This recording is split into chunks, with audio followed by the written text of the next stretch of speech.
And when it starts streaming, you will hear a bit of feedback.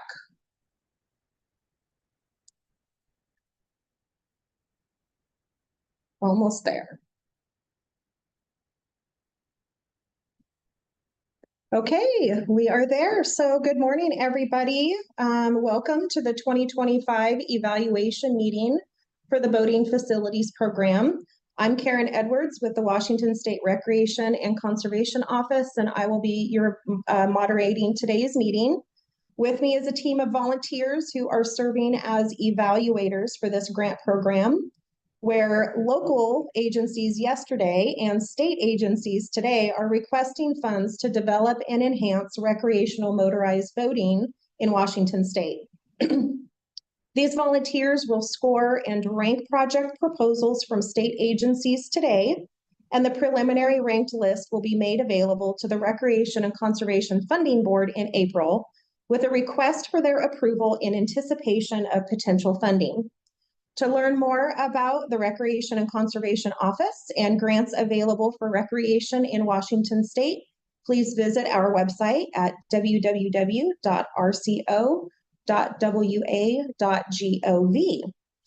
And with that, we are going to get started with the first of 8 projects being presented today. Good morning, Jolene. We have got Jolene from Washington State Parks here, and I'm assuming I'm going to go ahead and handle hand controls over to you. Is that right, Jolene? Yes, and would you remind me again, do I just push the down? How do I advance slides? Yeah, so I will transfer the presentation over to you if you just want to move your cursor around. Okay. And I will tell you when your cursor shows up on my screen, and that means you have controls. Sometimes you have to click or double click. Oh, yeah. There we go. I can see you. Okay. So at the lower left corner of your presentation, there are some very faint arrows that you can advance forward and back, or you can use the arrow forward and the arrow back on your keyboard. Okay. So if you want to give that a try, we'll make sure you can advance.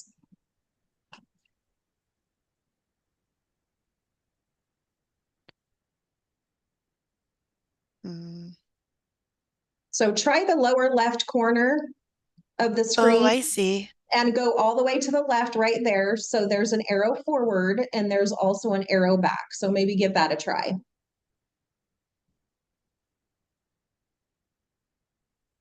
There we go. Okay. All right. And it looks like you have controls. And just a reminder, Jolene, you have 12 minutes for your presentation. And as soon as you get back to your title slide, I can get you started. Okay.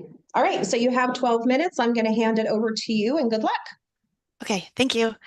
Good morning. My name is Jolene Boyd. Thanks for having me present today on the Lake Sammamish Boat Launch Redevelopment Grant application. State Parks is applying for a planning grant for the boating facility program with the goal of completing environmental permitting and construction-ready documentation by 2027. The project is located in Lake Sammamish State Park, which is just east of 405 along Interstate 90. The project site is within a state park in the city of Issaquah and surrounded by urban development. At the very southern end of Lake Sammamish. Within Lake Sammamish State Park, the project site is the boat launch area and accessed by East Lake Sammamish Parkway. The project area is outlined in the red rectangle. State Parks is requesting funding for the design, cultural resources review, and environmental permitting for the redevelopment of the boat launch. As a result of this grant and funding, a construction-ready project would be ready for implementation. This photo highlights the existing boat launch and adjacent area.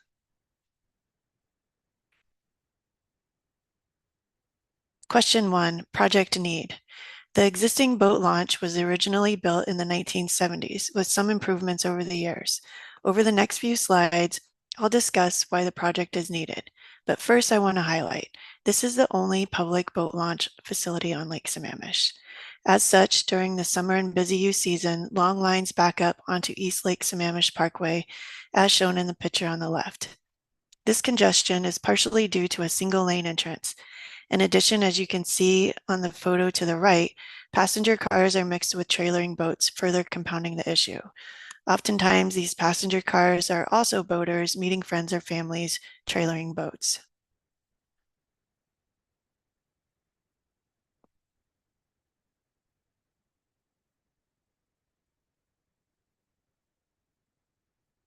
While there have been improvements to some components of the boat launch facility over the years, the concrete planks and asphalt that comprise the boat launch and other infrastructure is beyond its design life and in need of replacement. Degrading of the concrete has led to damages to trailers and vehicles, ultimately resulting in lane closures. In this photo, you can see one lane blocked. For the past 5 years, 2 of the 9 lanes have been closed all year.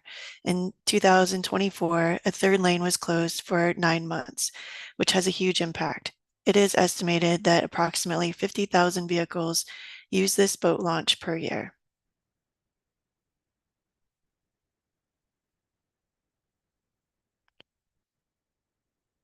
As the only public access on the lake, slow launch times cause backup and impacts traffic on East Lake Sammamish Parkway.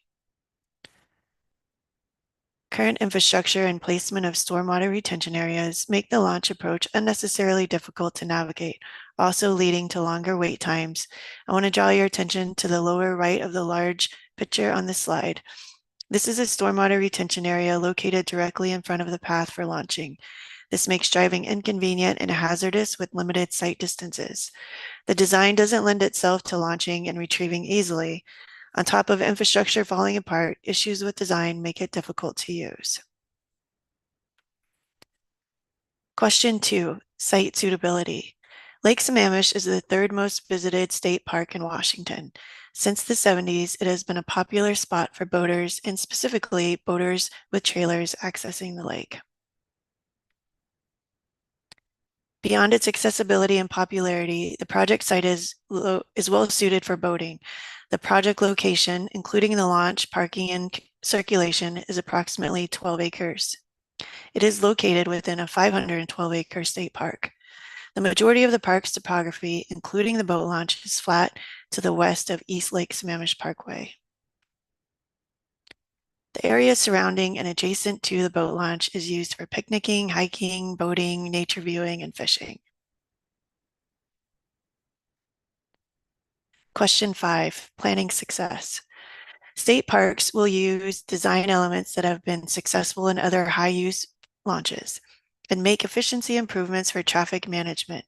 Utilizing existing information about the current site and other facilities will contribute to project success, accompanied by a cost-effective design. State parks will utilize existing elements of the launch that do not need replacement and have serviceable design life left. Public involvement. We have the support of Washington State Parks Recreation Commission and the public to maintain boating here. We have strong support from the boating community and are constantly receiving feedback through conversations with park rangers and written emails. Honestly, oftentimes this is negative feedback about the current state of the launch, lane closures due to damages, and the request to fix them. We know these improvements are needed and have support from the City of Issaquah, Trout Unlimited, and the Friends of Lake Sammamish, to name a few. And successful design approaches. Through analysis of recent and nearby high-use public launches, we are eager to upgrade our facilities and modernize it. State Parks has much experience at implementing and designing public use boating facilities. We have a team of professional staff, including engineers, planners, project managers, and environmental planners. We work together to implement successful development projects statewide, including projects like this boat launch. We anticipate that this project will be permitted, designed, and ready for construction by 2027. Regarding data, we will utilize existing information on our current infrastructure in addition to analyzing existing baseline information on everything from wetlands to the geomorphology of the site, and we'll identify any information gaps during this planning stage, which will be needed to allow this project to proceed. While the current boat launch supports boating, recreation, and has had improvements in the last 20 years, there are things that State Parks has learned from our users, the boating community. From this feedback, these are some of the items we would like to improve through this planning process. A new vehicular circulation to eliminate long lines into the boat launch and back up along East Lake Sammamish Parkway. We'd like to replace and potentially relocate an aging restroom, reduce future maintenance by replacing asphalt leading to the launch with concrete for durability. We'll look towards innovation to redesign stormwater facilities so not impacting or hindering boat launching and retrieval. Replace floats and gangways to meet current accessibility requirements. And redesign vehicular parking for a more efficient and improved circulation. In addition, State Parks has reviewed recently built public launches and analyzed more efficient design, better traffic flow, and recognizes there's improvements to be had. Question 6, sustainability. The project will have ecological benefits through utilizing eco-friendly materials that are less impactful to the environment and incorporating native landscaping. Urbanization surrounds this park, and landscaping is important because it provides habitat in an urban area.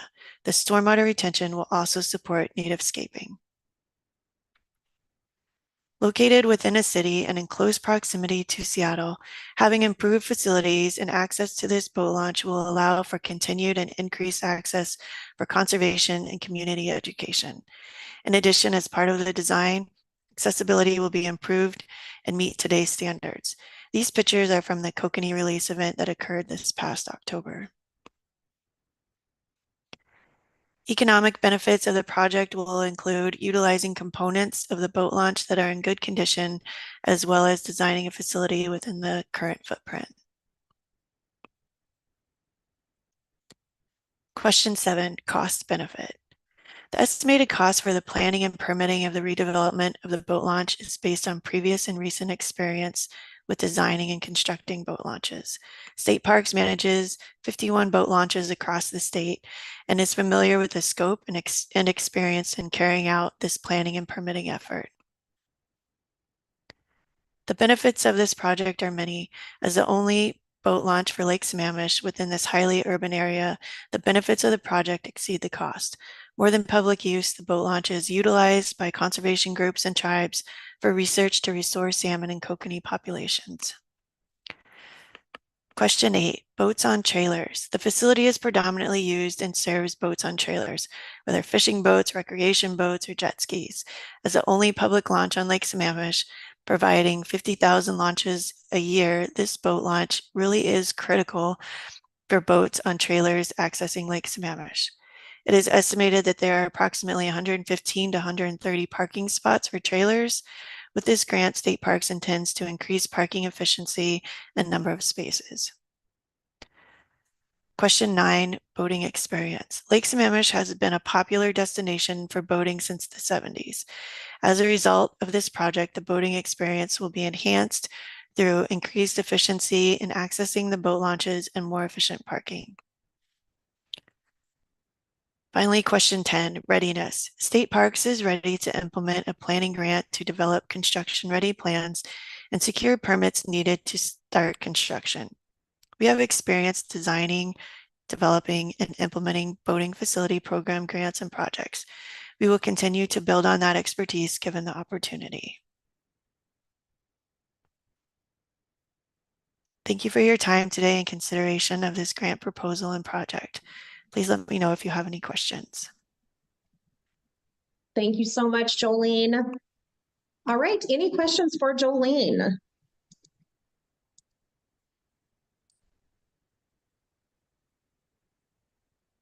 I see no hands up. That's a good sign, Jolene. Carl, go right ahead.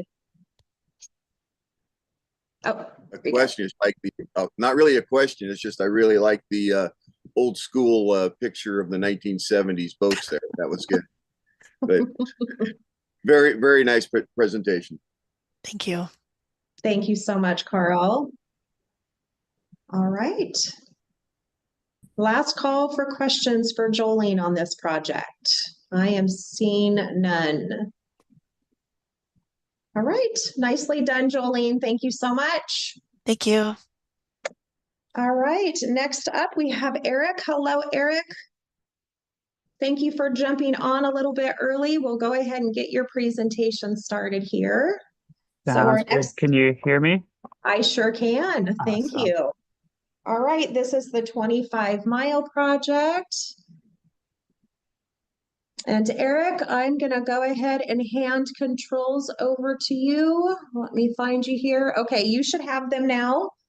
Go ahead and move your cursor around. I'll let you know when it shows up on my end. There we go. To advance slides, you can either use your arrow forward and back on your keyboard, or looks like you've got it. Looks like you've got it. All right. Perfect. So just a reminder, Eric, you get 12 minutes for your presentation, and I will hand it over to you. Good luck. Sounds good. Thanks, Karen. Hi, my name is Eric Jazik, and today I'll be presenting on a development grant for improvements to the boat ramp and moorage floats at 25 Mile Creek State Park. Located in Chelan County within the stunning North Central Cascades, 25 Mile Creek is a beautiful 232-acre camping park nestled along the forested southern shores of Lake Chelan. Just a couple hours drive from both the Puget Sound area and Wenatchee Valley, this scenic destination draws visitors from across the state and beyond. Whether you're here to water ski, wakeboard, fish, swim, or simply take in the breathtaking views, 25 Mile Creek offers something for everyone.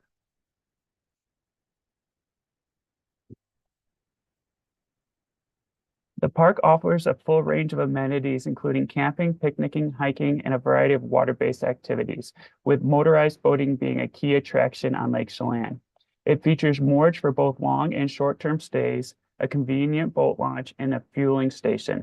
The fuel station is one of the last places to fuel up before heading up lake and is critical to providing access to the upper reaches of Lake Chelan. Grant funds will be used to renovate the boat ramp, which is shown in yellow, and the transient moorage floats, which is shown in the red cross-hatched area. 25 Mile Creek's boating facilities play a vital role in the state park system and are highlighted in several key planning documents, including the 25 Mile State Park Camp Plan, the State Parks ADA Assessment Report, and the Capital Facilities Plan. These facilities align with the Chelan County's Comprehensive Plan and Shoreline Master Program, which emphasizes the ongoing maintenance of recreation facilities, securing grants for boating infrastructure, and expanding these services to support county growth and meet ADA requirements. The park is also prominently featured on various Lake Chelan boating recreation websites, including those of the Chelan County PUD, as well as city and county platforms. Lake Chelan is a premier tourist destination and a boater's paradise, attracting over 2 million visitors each year. The lake is bustling with all types of boats, from large motorized vessels and jet skis to self-propelled watercraft. At 50 miles long and over 1,400 feet deep, Lake Chelan offers something for everyone. The region's wineries, shopping, dining, and other amenities only enhances its appeal, making it a major economic driver for both the local and state economy. The park's facilities serve an important regional and statewide need. According to the RCO's statewide resident recreation survey, 48% of respondents from the North Cascades area participate in freshwater-based recreation at a state park facility. Moreover, 58% plan to engage in recreation boating in the next year, with boating ranked 4th among the top 10 most anticipated activities following fishing, hiking, and camping.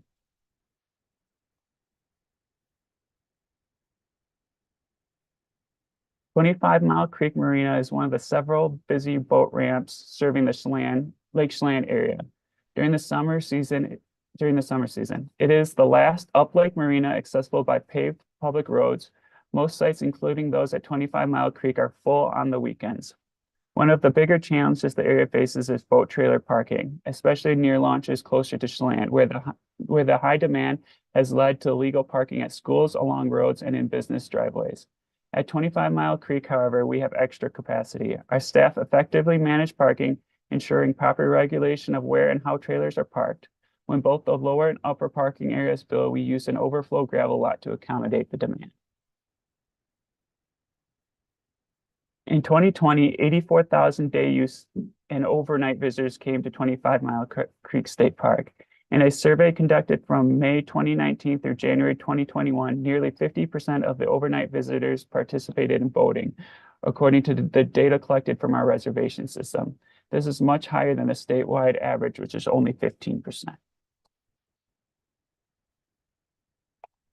These facilities have exceeded their useful life. The deteriorating wood planking presents safety hazards, with planks splitting, completely creating uneven and dangerous footing and splintering. Additionally, the materials supporting the floats are deteriorating. Rather than solid blocks of foam, some have broken into smaller pieces, compromising their functionality and leading to closures. These close-up pictures highlight the common disrepair that requires weekly inspection and ongoing maintenance.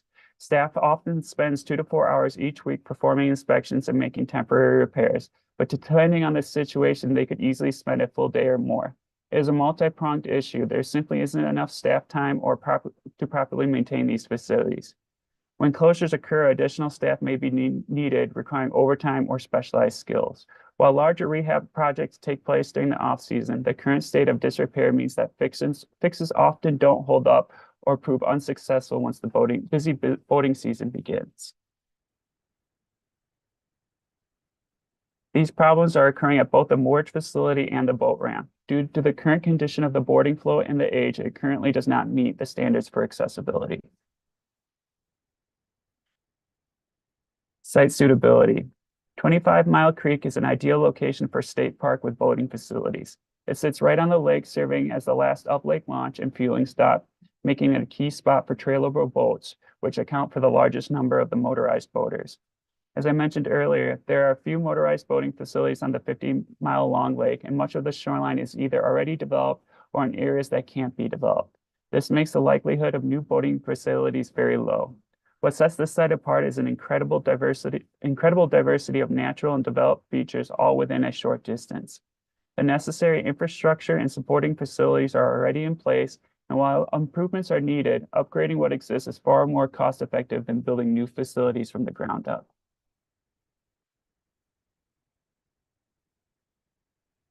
Project design. The project has 65% complete design drawings funded through a previous BFP grant, and includes improvements to both the transient moorage docks and the boat launch. The piers will be replaced and upgraded to better serve modern boaters. Minor adjustments to the spacing of the finger piers will enhance safety and make docking easier for our users. In addition, the facility will get new accessible gangways leading to the moorage docks. The launch ramp will also be updated with modern materials, making boat launches safer and more efficient. In addition, these improvements will bring the facility into full compliance with the ADA requirements, ensuring accessibility for all. The wood decking will be replaced with a graded decking, which is beneficial to water quality and aquatic habitat while providing a long-lasting product for our users. All construction work for this project will be completed from fall to spring when the lake levels are low. No in-water work will be required for this project. Sustainability. By using modern and more sustainable materials, we're ensuring these facilities have a longer lifespan and require less maintenance. They'll be designed to be safe, functioning, and built to last another 30 to 40 years. This project also prioritizes minimizing environmental impact by utilizing a decking system, and renovating existing infrastructure rather than constructing entirely new facilities. The graded decking will allow more light to penetrate the water, improving fish habitat and enhancing water quality. The renovated infrastructure will have a significant positive impact on both our operational staff and visitors. The burden of maintaining aging facilities will be lifted, allowing park staff to be more available to assist boaters and actively manage the use of the facilities.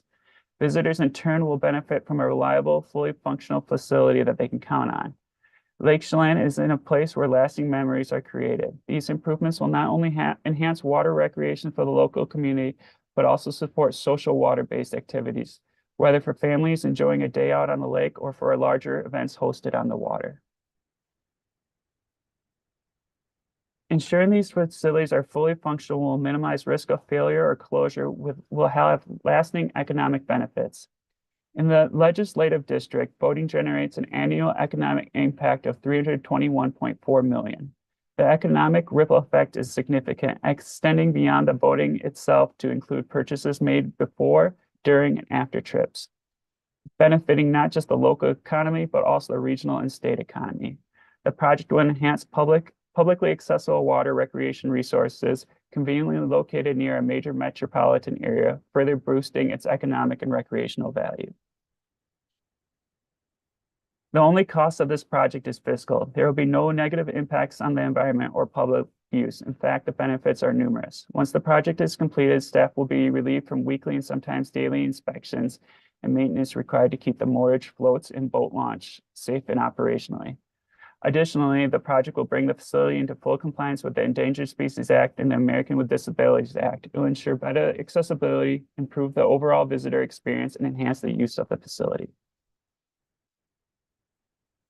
This project will serve boats on trailers. The facility's use, design, and capacity is only appropriate for use by boats on trailers.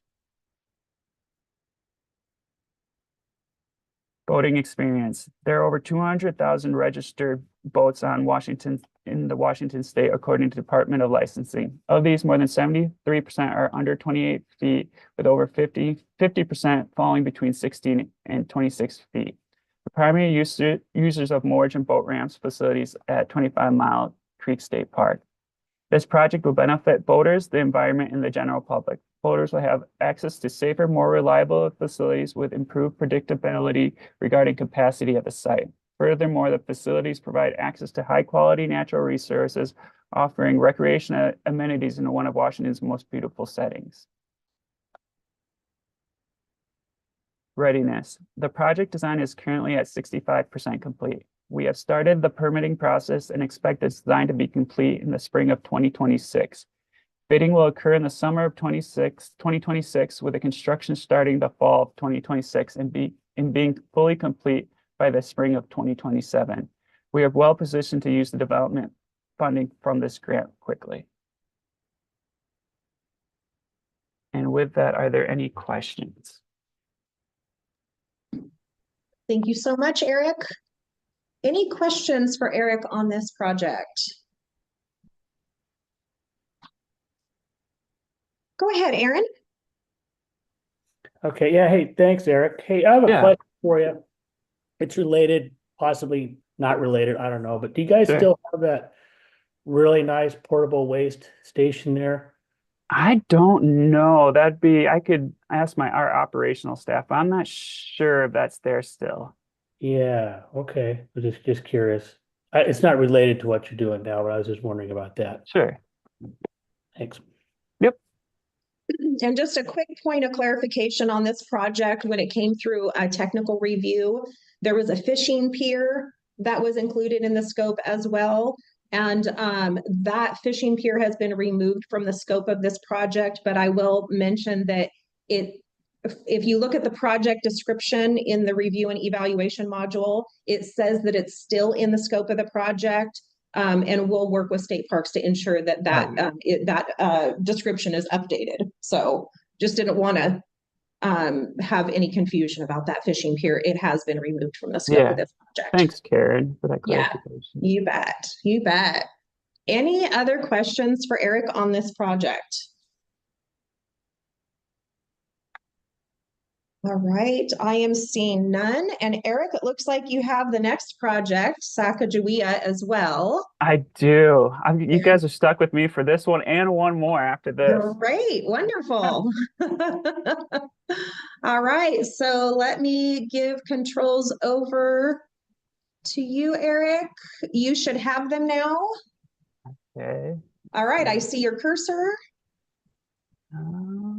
All right, and it looks like you've got it. I'll reset my 12-minute timer and hand it over to you. Good luck, Eric.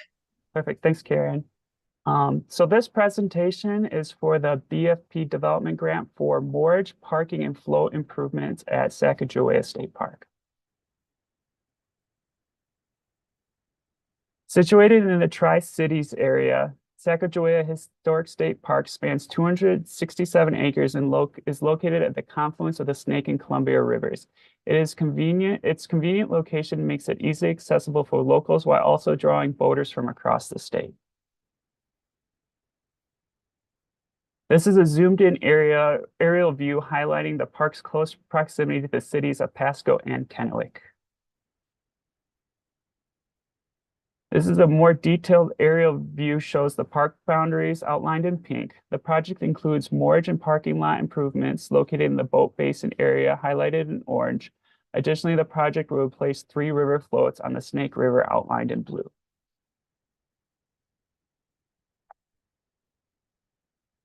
The grant will be used to pave the existing gravel parking area and replace the moorage dock. The current boat ramp is in good condition and is not included in this application.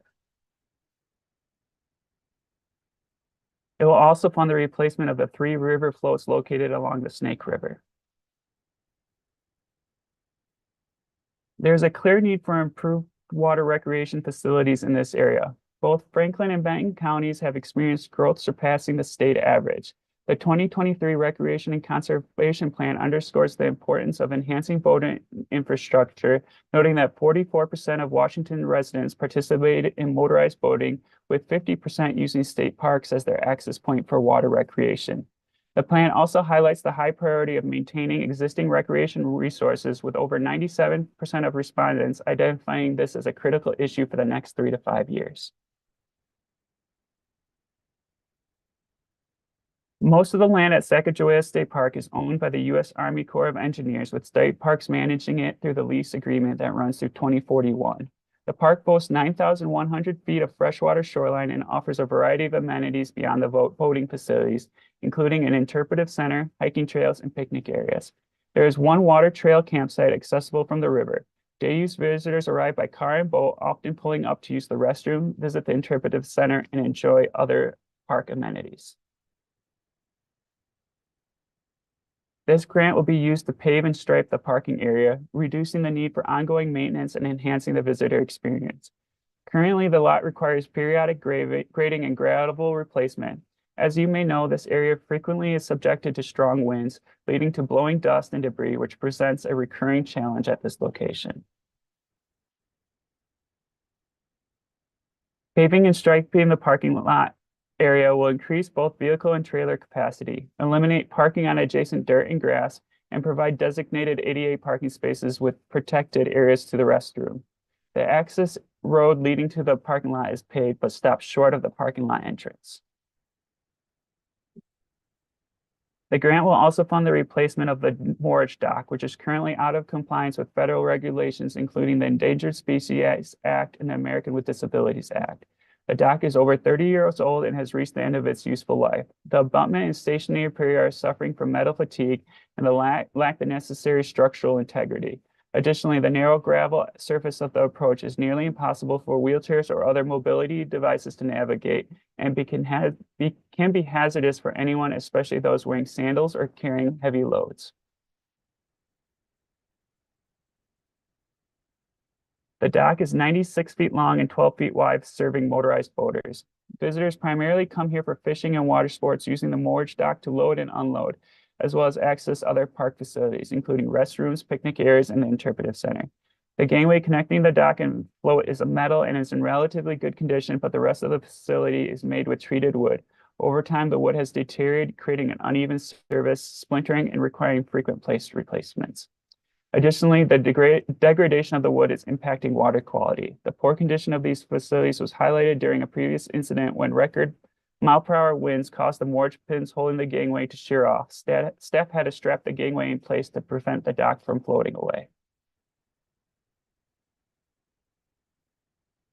The river floats are over 30 years old and have far outlived their useful life. Due to their deteriorating condition and lack of necessary boating accessories, many boaters avoid using them. Instead, the floats have become a gathering spot for non-boaters who use the docks for picnicking, swimming, and fishing. This has created additional safety concerns. including fire risk from barbecues that have gotten out of control, which has unfortunately resulted in sections of the dock being burned. As they stand now, the floats are nearly unusable for their intended purpose, which is providing support for motorized boaters. These photos highlight the current conditions of the float. The wood is deteriorating, causing uneven and unstable surfaces, splintering, and in some cases, planks are entirely missing. This has led to the need for weekly and sometimes daily inspection and repairs during the busy summer months.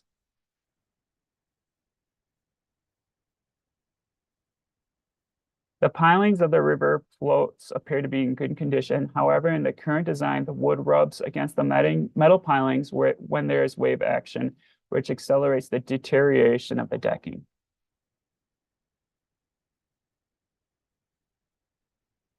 This slide provides a broader view of several of the deficiencies found across these floats. While the metal gangways are in good condition, they lack transition plates, making the float inaccessible.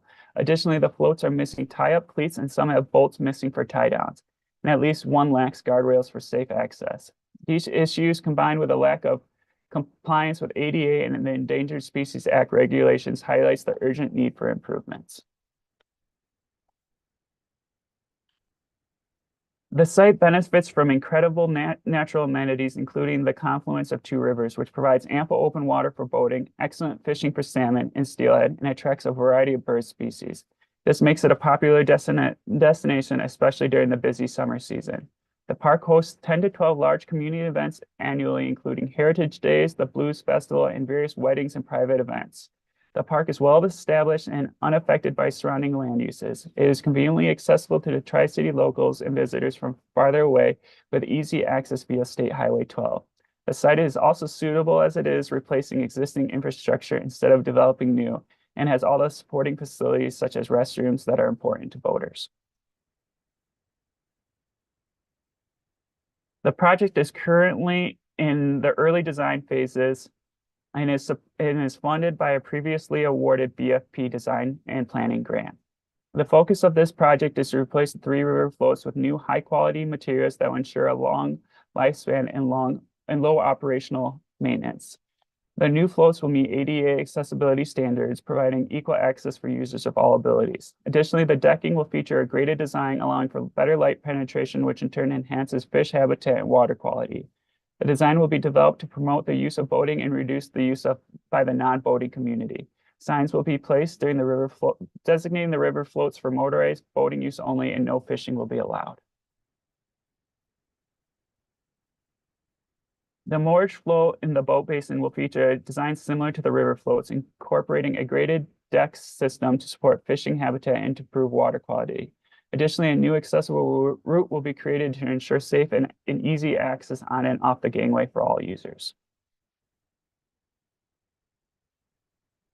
This project will also pave and stripe the parking lot, bringing it up to ADA standards and enhancing operational efficiency. The striped layout will improve capacity and make it easier for visitors to navigate. The design will ensure that the lot is primarily used by the boating community, with separate parking areas designated for day use visitors and those visiting the interpretive center. The image of this slide shows a similar boating parking lot at Lake Wenatchee Confluence State Park. As you can see, the design is geared towards boaters and provides an efficient traffic circulation for vehicles with trailers. The 50,000 square foot area at Sacagawea State Park will provide an estimated amount of 100 parking spaces, including 4 accessible spaces. The project will fully comply with the terms of the Army Corps lease, adhering to the laws designed to protect fish and wildlife. It will utilize a graded decking material that allows for increased light penetration. Additionally, the project will have positive impacts on both water and air quality by limiting the use of treated wood and reducing the wind-blown dust and debris. This initiative also aligns with the strategies outlined in Washington State Park's climate plan, furthering our commitment to environmental stewardship. Ensuring these facilities are fully functional with minimal risk of failure or closure would continue to provide significant social and economic benefits. Boating alone contributes $411.7 million annually to the local economy in this legislative district. The economic impacts extend far beyond the water, as spending before, during, and after trip benefits not just the local, but the regional and state economy.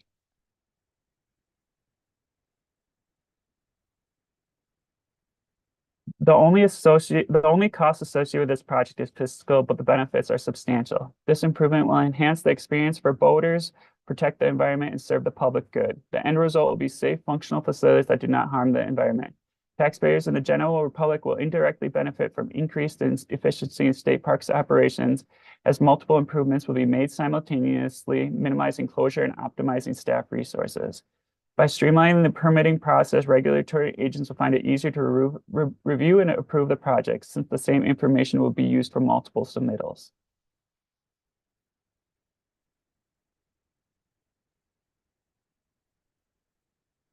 All improvements in this project are specifically designed to serve the boating community with a focus on trailable boats. The parking lot is strategically located near boating amenities and will be properly striped to accommodate vehicles with trailers. The moorage dock and river floats will be designed to prioritize transient moorage and discourage other uses, such as fishing. Clear signage will be installed to ensure these facilities remain available and functional for boaters.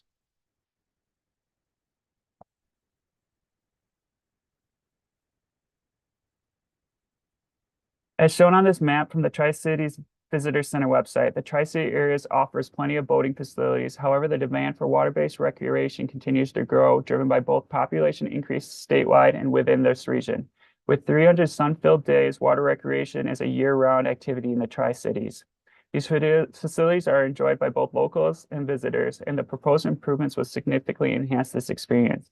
The project will increase capacity for both current and future users, improving the boating experience for everyone, especially those with disabilities. The upgrade will expand the boat launch site and provide direct access to a beautiful freshwater area in eastern Washington, benefiting all boaters and ensuring a safer, more enjoyable experience for years to come. We currently have a planning grant for the design of this project and are currently in the design process for this project. The survey of the area has been completed and we're currently in the preliminary design process. And that concludes this presentation. I'd be happy to answer any questions. You've got your timing down very well, Eric. I've definitely practiced a few times. Well done. All right, we do have a couple questions. So Carl and then Linda. Yeah, hi. Hey, I know that you stated that those river floats are going to be posted only for motorized boats or whatever the verbiage is, and not for fishing. And I'm having a hard time figuring out how they're actually used by boaters, because you have the float already. And then and these are quite a ways away. How are they utilized? They're typically used. I mean, so we've got that transient moorage docking in the boat basin.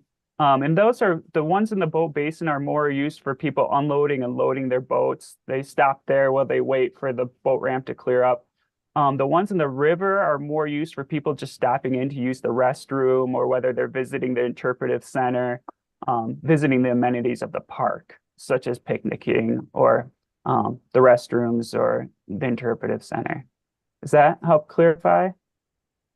Kind of. I just see no matter what your sign's going to say that the fishermen are going to be taking them over. Yeah, it'll definitely. I talked with our park supervisor down there, our area manager in that area, and we talked about that because there is some concern with that, and it's going to be up to our staff, operational staff, to really enforce that.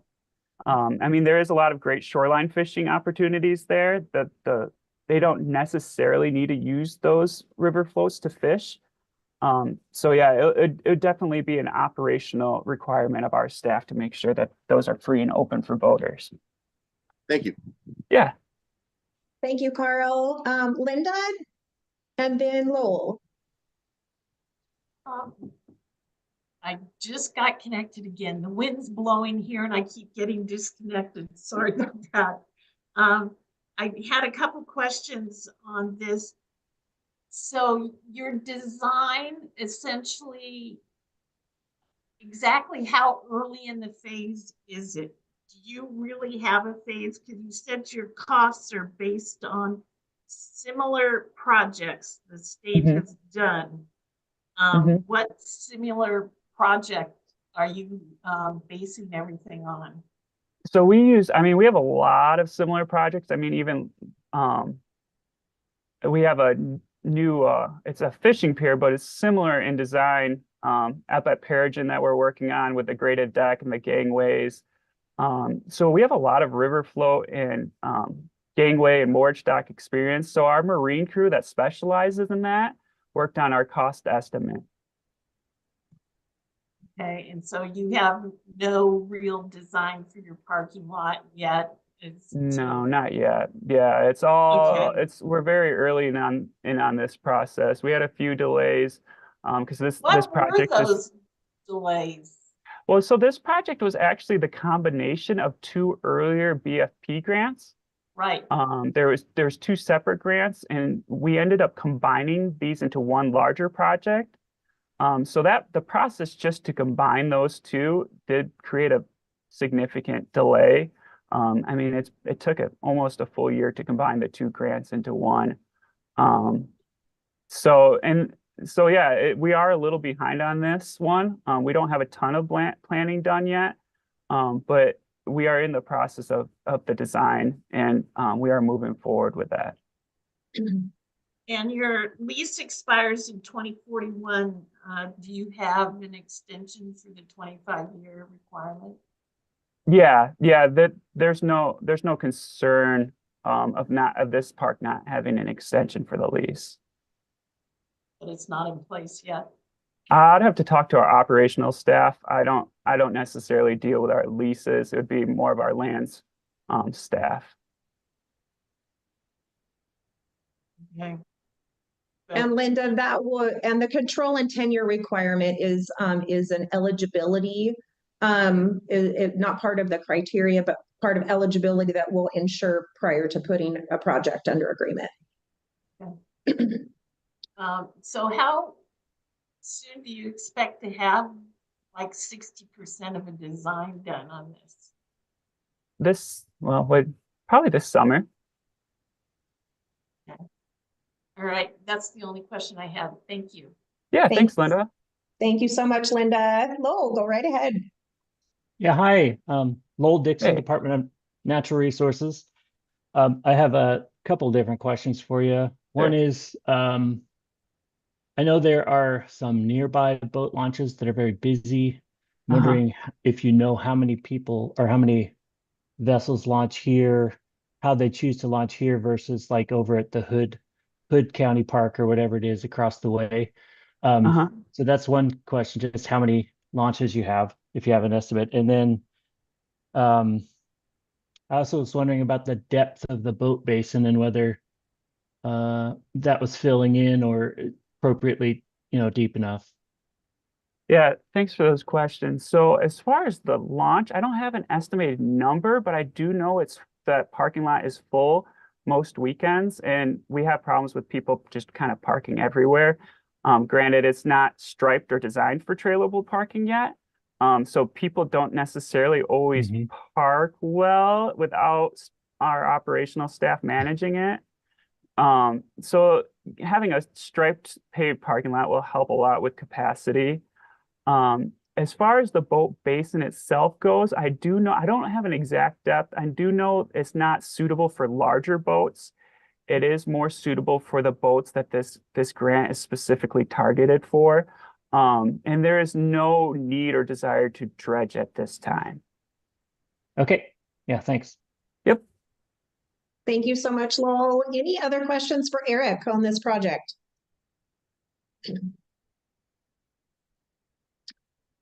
Okay, I am seeing none, Eric. So that brings us to our, excuse me, first break of the morning. And we're running a little bit early, but we will still start our next project, which we will see Eric again for the Lake Wenatchee Launch Improvements Project. That will start at 10:15, and we'll jump on just a couple minutes early to get started right on time. Sounds good. Thanks, Karen. Great. Thanks, everybody.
All right, we are at 10:15. Hello, Eric.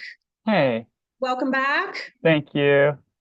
All right, we are going to get going with the next state boating facilities program project, which is State Parks' Lake Wenatchee launch improvements. I will get you going here, Eric. Let me hand controls over to you. You should have them. And I can see ya. Let's see. And Got it. looks like you've got controls. All right, and I will be keeping time for you and I'll hand it over and good luck. Perfect. Thank you.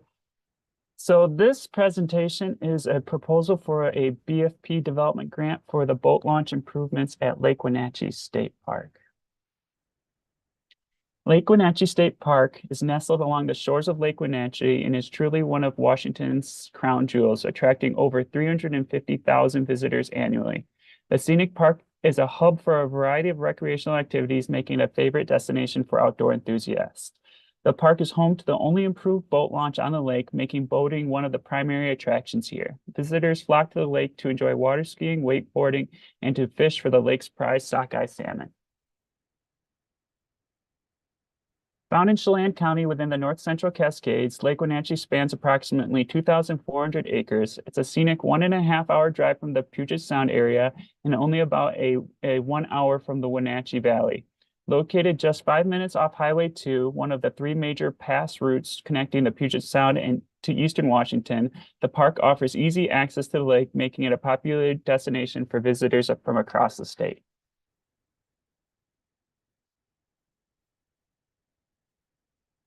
This incredible park is divided into 2 main areas separated by the Wenatchee River. The north side is primarily a natural area featuring scenic trails and a campground, perfect for those looking to experience the park's beauty in a more rustic setting. On the south side, you'll find the boat ramp, boarding floats, parking, and comfort stations. This area also offers a variety of amenities, including campsites, a swim beach, picnic areas, play areas, and additional trails. Visitors can enjoy kayak rentals and horseback riding concessions, making it a vibrant hub for outdoor recreation. Over the years, Lake Wenatchee has become renowned for its thriving sockeye salmon fishery, drawing both Puget Sound and local anglers in a long-standing tradition of fishing. In addition to fishing, the lake is a popular destination for leisure boaters who come to enjoy its pristine waters and breathtaking views. Unfortunately, despite the lake's 2,400 acre size, it has just a single lane boat launch located at the west end near the headwaters of the Wenatchee River, also shown on the right. During peak times, this single boat launch can quickly become overwhelmed, leaving boaters frustrated by long wait times. This backup of vehicles has also created challenges for campers, as early morning anglers often disturb those trying to sleep.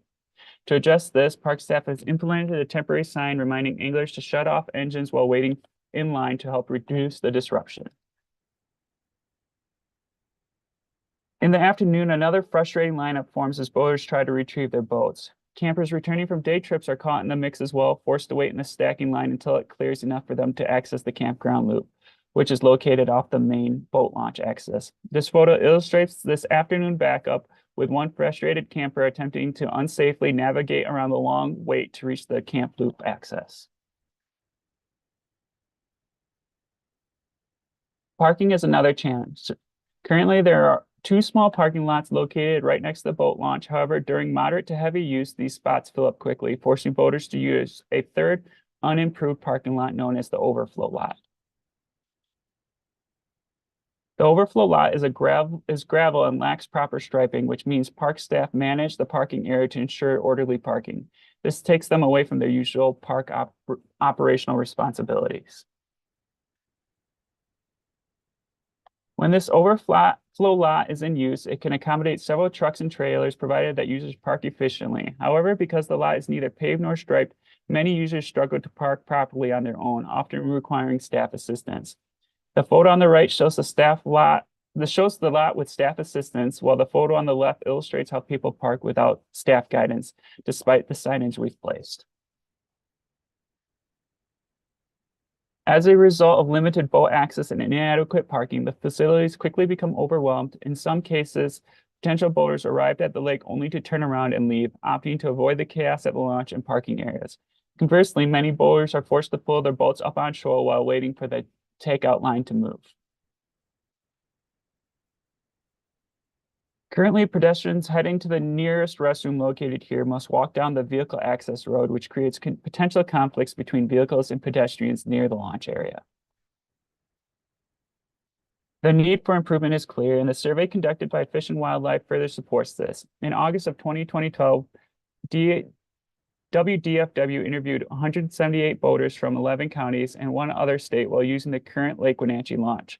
One of the questions that was asked was, do you think the lake needs another boat launch facility? As you can see, the overwhelming response was yes, with very few respondents considering the current launch situation adequate or expressing indifference. WDFW also asked, do you think the current parking lot for the launch facility is adequate? The response was overwhelmingly similar, with the vast majority stating that parking is indeed inadequate. Projects like this are supported through the county's shoreline management program and the park and recreation plan. The Lake Wenatchee management plan specifically highlights improvements to the boating facilities as a key step in addressing known issues with water recreation. Site suitability. As you can see, the lake is conveniently located near a major road and trail system, as well as small residential communities like Plain and Leavenworth, which is just 25-minute drive away. In addition, there are 3 gas stations and grocery stores accessed within 10 miles, some locations less than a mile away. This picture shows the proposed location for the new ramp and floats. As you can see, the grade is well established and there's ample space to accommodate the new ramp and floats. The grade is ideally suited for the ramp, and the soil conditions are well known from previous work done on the existing ramp. The park already has the infrastructure in place to support the new ramp, meaning we can make improvements and upgrade rather than investing in significant capital required for a new undeveloped site. The state owns all the land surrounding the launch, so there are no potential conflicts. Additionally, the park's internal zoning aligns with both the current and proposed use. The lake's popular sockeye fishery, breathtaking scenery, and incredibly clean water make it a major draw for visitors. Just visiting the park on a summer day makes it clear that the new ramp and associated improvements are not only needed, but will be heavily used.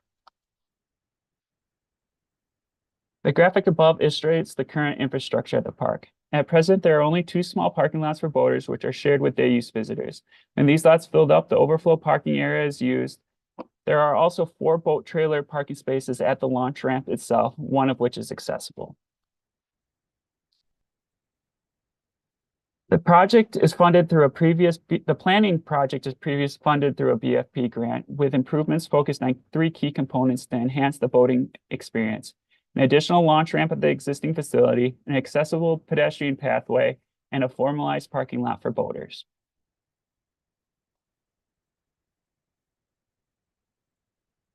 The new pedestrian route will be fully accessible concrete pathway linking the launch ramp and accessible trailer parking space to the restroom in the day use area. This will offer boaters a safe and convenient route separate from vehicular traffic to access the restroom facilities. This project also includes paving and striping the overflow parking lot, creating a formalized space for the boating community. This improvement will not only increase the parking capacity, but also streamline the operations by reducing staff time spent coordinating parking. The layout is specifically designed for boaters with angled stalls that make it easier to back in, unhitch trailers, and park vehicles nearby. Unfortunately, due to the natural resources and topographic constraints of the site, there wasn't enough space for full trailer vehicle parking in most areas, though a few spaces will be provided. The lot will also include accessible parking spaces. This project will introduce a new launch lane, effectively doubling the capacity of the existing ramp. This improvement will significantly reduce wait times for boaters and enhance the overall efficiency of the park. The design will mirror the current launch ramp and boarding pier. Key upgrades include a new cast-in-place concrete access ramp, precast concrete planks, an 8x10 boarding float with graded deck, and a new metal gangway. This development directly addresses the identified need, providing significant benefits for boaters. This project minimizes environmental impacts by developing an area that already has the necessary infrastructure and impact disturbed site. No invasive species are present, and existing signage provides guidance on preventing the spread of invasive aquatic flora and fauna. Park staff will maintain and operate the improvements. All staff members are trained in environmental stewardship and will ensure the site is managed in a way that protects both the water and air quality. The natural characteristics of this site are well suited to land use. As mentioned earlier, the grade for the future boat ramp area is already established, so minimal recontouring will be required for installation. Additionally, the ramp is located in a natural cove that shields the launch and floats from wind and wave action. All materials that will be used are high quality and ensure long-lasting durability and low maintenance. Any necessary mitigation will be carried out within the state park boundary. Having fully functional facilities with minimal risk of failure or closure ensures continued social and economic benefits. In the legislative district, boating contributes an annual economic impact of $321.4 million. The economic spillover is substantial, with spending occurring before, during, and after trips. This project will provide a publicly accessible water recreation resource conveniently located on a major highway. The facilities will be designed to be safe and built to last for another 30 to 40 years.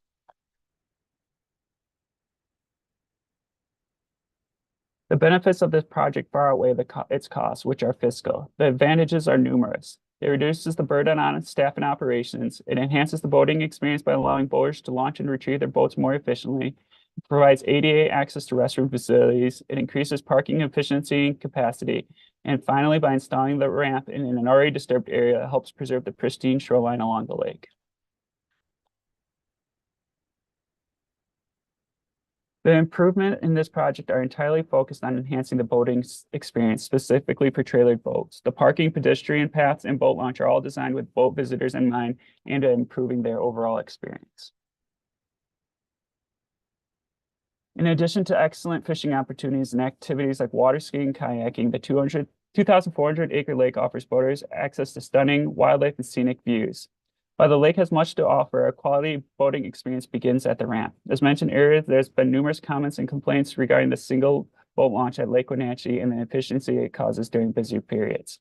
The planned improvements will greatly enhance the overall experience, providing smoother and more efficient access to the water.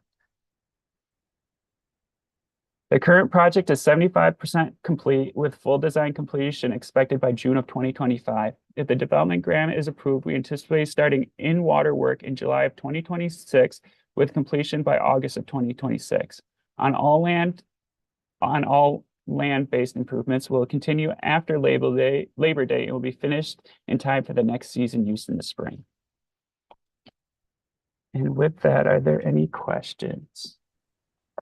All right, another one right on the money there, Eric. Thanks. Okay, any questions for Eric? Go right ahead, Linda. Hi, I had a question about the overflow. Are you limiting that only to vehicles with trailers? Yeah, that's the intent. We can sign it appropriately, and the design of the parking lot itself isn't necessarily very suitable for just day use visitors based on the angle of the stalls. They're angled to help the back end process for boaters and vehicles with trailers. Okay. And then have you ever considered a reservation system or just closing the gate for vehicles with trailers once it gets too packed? That's a great idea. I mean, it's definitely something we could think about, or even being able to post it, either at the entrance of the park or on some online form so people can see kind of the status of what the parking capacity is at that time, especially during our busier time frames. Pretty much have to have a reservation to go camping, so. Right. Yeah. Yeah, it's definitely something to think about. Okay. That's the only question and comment I have. Thank you. Thanks. All right, thank you, Linda. Any other questions for Eric? Go ahead, Lowell. Yeah, question about, first of all, just to confirm, are there any other boat launches on this lake? There is one unimproved one up at I think it's a state forest campground up in, it's called Glacier View. It's at like the very edge of the lake, like on the opposite side of Lake Wenatchee, but it's unimproved. I think it's just a dirt it's just a dirt surface with no boarding flow or anything where people can just, I think that's mostly used more by hand propelled watercraft like kayaks or stand-up paddle boards. Okay, and then could you walk me through kind of how the vehicle traffic goes? Looking at this graphic, I don't know if you have a mouse pointer, but Yeah. how would the flow go? So they'd enter through the park entrance. So you can kind of see like this to the south of the improved parking area. There's that road that kind of curls up past the comfort station and up past the parking lot. Okay. And so they'd go up that road. Then there's a maneuver area up by the launch ramp itself, a circular maneuver area. And unfortunately, it's hard to get a good aerial because of all the trees in this area. I think if you can go back one slide, I think it might have a better. Oh yeah, so you can see they park entrance, they come in, they take that southern access road up towards the launch ramp. You can see the kind of maneuver area where they can kind of spin their car around to back in. And then they have to come back out down to where the overflow parking lot is. And then to retrieve their boat, they just kind of repeat that process and circle back around. Okay. And all of those angled parking spots are for trailers? That's how they're designed. The way that they're angled for back in parking. So unless you're you could back in with a normal car if you wanted to, but I mean that's not an ideal design for regular, day use parking. Okay. All right. Thank you. Yeah. Thank you, Lowell. Any more questions for Eric?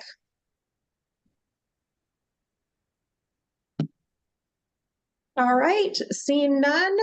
Thank you so much, Eric. Yeah, thanks everybody for listening. I appreciate everybody's time, and thanks, Karen, for hosting this. Appreciate it. You bet. My pleasure. Thank you, Eric. All right, we will move on to Department of Fish and Wildlife's Chapman Lake Development. And Randy, we've got Randy Osborne here. Hi, Randy. Hi there. Can everybody hear me? Sure can. Lowell, you still have your hand up. Was that left over, or do you have a leftover? Okay, got it. Randy, am I handing controls over to you or somebody else? Me. Okay, great. Thank you. You're very welcome. Okay, you should have controls now, Randy, if you just want to move your mouse around. Yep. I'll let you know when the cursor shows up on my end. Sometimes you have to click or double click to kind of get it to grab.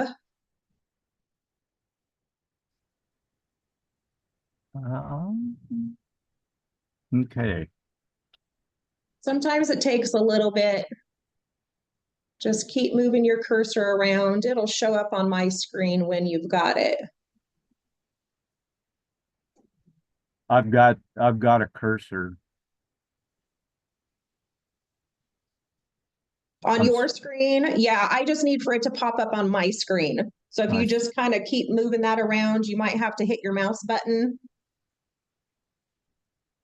There we go. Okay, I can see you now. So there's a couple different ways you can advance slides. At the lower left corner of your presentation, there's some very faint arrow forward and backwards arrows, or you can use your keyboard. So your keyboard forward and backwards. So why don't you give that a try? We'll make sure you can advance slides.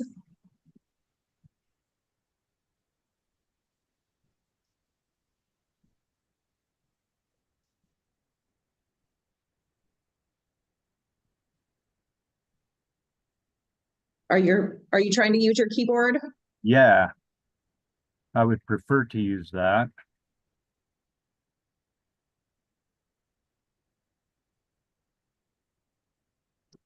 Go to the lower left of your screen with your mouse, Randy.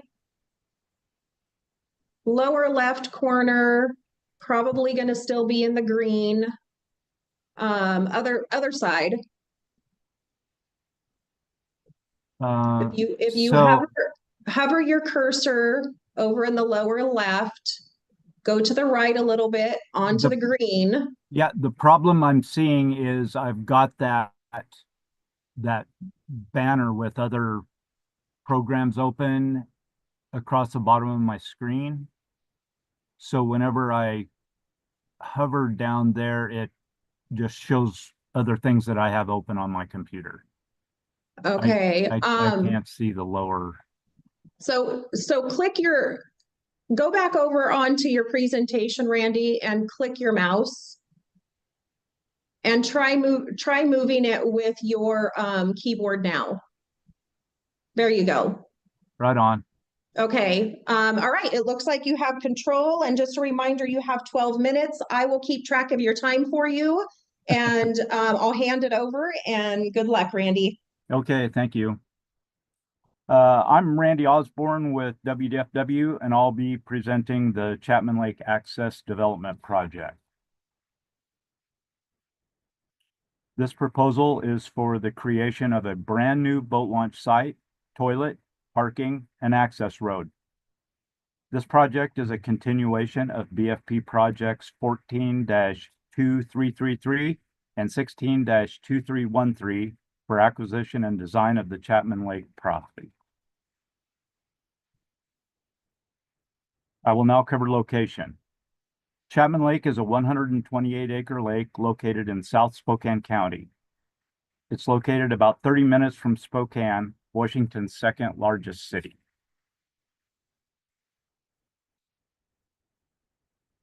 It is located between the town of Cheney and Highway 195 on South Cheney Plaza Road.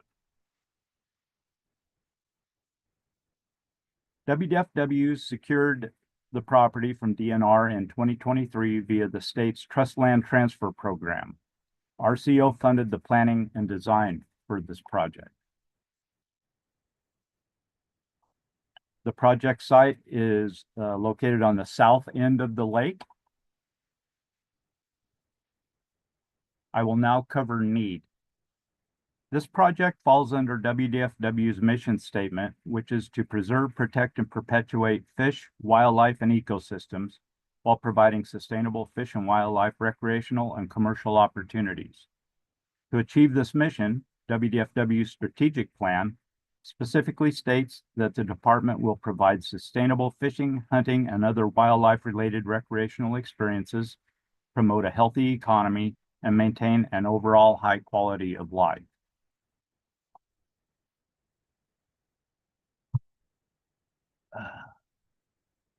Okay. Things doing that again. A private resort once operated on this lake. That resort closed in 2010, leaving no access for the public on this popular lake. Lake and reservoir fishing like that at Chapman Lake is extremely important to Washington anglers. In fact, results of a U.S. Fish and Wildlife Service National Survey of Fishing, Hunting, and Wildlife Associated Recreation show that an estimated 500,000 anglers made 5.2 million trips to Washington's lakes, ponds, and reservoirs. This photo is of nearby Williams Lake. Chapman Lake contains one of the best and most diverse mixed species fisheries in the area. This lake has a long history of providing a trophy bass fishery and is one of only 2 lakes in the area that provides anglers the opportunity to catch kokanee, a fish prized by anglers for its excellent table fare. Chapman Lake also offers boaters excellent opportunities for wildlife viewing or simply spending, okay, that thing's doing that again. For wildlife viewing and simply spending a quiet afternoon on the lake. I thought we had corrected this. Chapman Lake is one of several lakes in the area. However, its diverse fishery, wildlife, and close proximity to the 1.4 million residents in the greater Spokane area make Chapman Lake a unique boating destination.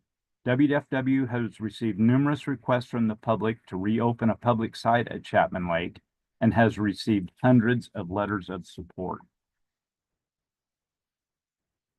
Due to lack of boat access, most water-related recreation has been non-existent on Chapman Lake since the closure Hey, Randy, do you I don't- have do you I don't- have do you have your hand on your mouse at all? No, I do not. Okay, Randy, I'm gonna go ahead and grab controls back, and then you can let me know when you need for me to advance. Which slide do you need me on? Let's see. 12. Okay, go right ahead and just say next when you want me to advance. Okay. Due to lack of boat access, most water-related recreation has been non-existent on Chapman Lake since the closure of the resort. Next. Currently, the only public access to Chapman Lake. See, it did it again. I need to be on 13. Thank you. Currently, the only public access to Chapman Lake is a 1-mile hike. The underserved population at this site includes all users who deserve safe and accommodating access to this lake, but particularly the elderly and disabled who endure hardships due to the walk-in only access and lack of boat launch. These needs will be corrected with the access road. Next.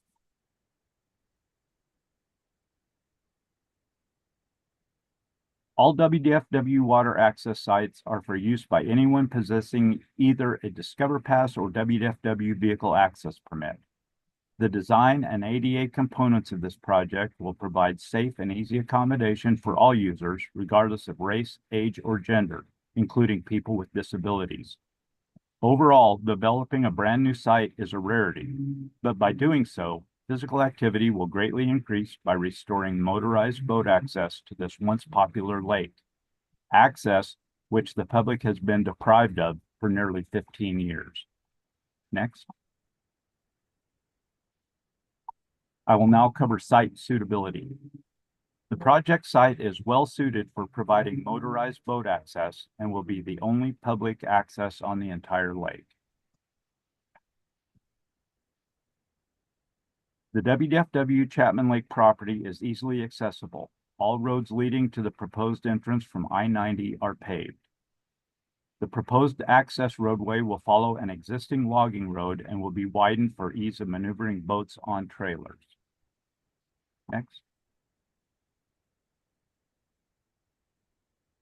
The proposed parking area is large and level, which should easily accommodate an ADA design, as well as room for parking trailers. Next. The proposed access location is ideal. No, back. Back. There we go. The proposed access location is ideal. The ramp approach area slopes evenly down to the water and levels out at the bottom. Next. I will now cover project design. This is the overall view of the proposed project area showing the 1-mile access road and boat launch area. Next. No, there we go. The project design will consist of a concrete plank boat launch, asphalt approach and parking, vault toilet, gravel trailer parking, 1-mile gravel entrance road, a kiosk, perimeter fencing, gates, signage, and mitigation plantings. ADA parking is provided at both the launch and the toilet, and the route between the launch and parking will be paved for vehicles and pedestrians. Next. The project is fully designed and ready to go once permits are received. Next. This is roughly what it should look like when complete. Installing the ramp in deeper water will allow easy access for a wide variety of boats. Next. The addition of a centralized ADA compliant parking and toilet will provide convenient accessibility for all users. Next. I will now cover sustainability. This project will provide users a lasting quality recreation site while protecting the environment. WDFW projects are designed for limited impact development. The parking lot was required to be outside of the 200-foot shoreline buffer. Stormwater management will include items such as native vegetation filter strips, bioswales, or dispersal. All stormwater designs will meet county and Department of Ecology requirements. Next. Design components such as the concrete plank ramp are both functional and durable. The ramp and armoring will eliminate power loading, siltation, and erosion, and the paved surfaces will stand up to rigorous use. Ramp planks are precast at WDFW's shop, reducing construction waste, and will be pushed into the lake to minimize disturbance. Next. CXT toilets use no water or electricity and use meshing made of 95% recycled steel. They are prefabricated in Spokane, minimizing construction waste, trucking, and disruption to the site. An informational kiosk will be installed, which can be used for educational purposes. Next. I will now cover cost benefit. Benefits include a user-friendly ramp and parking areas with adequate space. Centrally located ADA parking spaces, new vault toilet, and improved shoreline protection are additional benefits. Another benefit is quality of life. Once complete, this access will make launching a boat easy and safe, minimizing hardships for all users. Additionally, this access will secure new public use, which will provide economic benefits. An estimated 12,000 angler trips will occur here each year. Per U.S. Fish and Wildlife Service estimates, Washington anglers spend an average of $37 per trip, which at Chapman Lake would equate to a continued annual economic benefit of $444,000 from fishing-related activities alone. Economic benefits would also be realized from Washington wildlife watchers who would spend over $30 per trip, as well as use from non-residents. Next. I will now cover boats on trailers. This proposed project predominantly serves boats on trailers. The parking lot is sized for 15 trailer parking stalls and 1 ADA parking stall. Next. Chapman Lake is roughly 2 miles long, and besides the closed resort, the project site is the only development on the entire lake. The recently acquired WDFW property is the only public property on the lake. However, most of it is steep and rocky, is walk-in access only, and provides no access for motorized boats. Boaters visiting Chapman Lake would have to launch at this site and do so pulling boats on trailers. Next. I will now cover boating experience. Since 2010, boaters have not had access to this lake, so the number of motorized boats currently using this lake is 0. Spokane County's population has grown by 17.2% since 2010. This has also increased use of Eastern Washington's limited boat access sites. Regaining motorized boat access to Chapman Lake would relieve some of the strain and crowding at other boat access sites in the vicinity. Next. Although the lake is close to Washington's second largest city, boaters are given the opportunity to enjoy aesthetics and recreation on a water appearing to be far removed from any populated area. Back.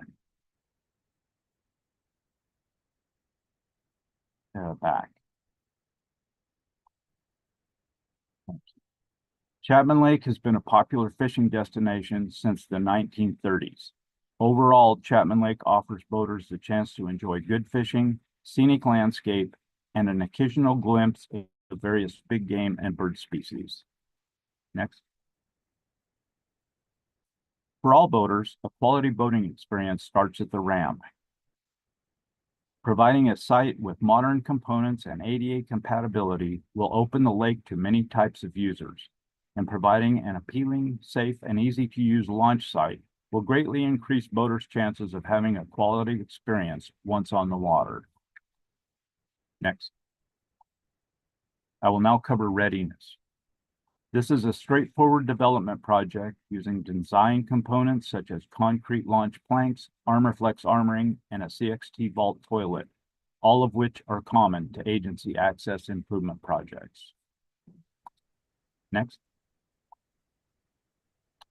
Once funding for the Chapman Lake project is secured, the project could start immediately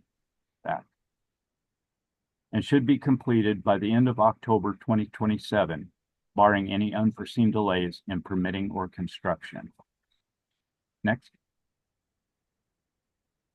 In closing, I would like to point out that they are not making lakes anymore, and WDFW has been trying to restore boater access to this lake since the Chapman Lake Resort closed in 2010, including past RCO projects. Public demand to use this lake is high, but so are the hardships encountered trying to access it. I would also like to point out that out of all of the projects in the current BFP state category, Chapman Lake is the only project water which currently has no motorized boat access. All the other project locations already have existing boat launches and are proposing to make them better. Next. That concludes my presentation. I will be happy to address any questions you have at this time. All right, thank you so much, Randy. Did give a little bit more time there considering the difficulties, technical difficulties there. But any questions for Randy? Go ahead, Linda. Hi, you have a gate by your cattle guard. How often does that gate close and open? Every time a user comes in, or? Is that by the old? It's by the road, Oh. actually on your, I see. yes. So I don't, John? Sure. Could you answer that better? The nice thing with the cattle guard is that means it's open to traffic all the time. But you also it's have not a a gate gate, there, it's so nobody uses it. So a cattle guard is just a grade across the road, and it's open to traffic then for everybody. Right. We do have a gate proposed at the entrance by the lower parking lot, and that's during winter time when that road won't be, and the lake won't be usable anyhow. Oh, I see. Okay. Okay. And then also, how long? Oh, did Linda freeze for everybody else? Yes.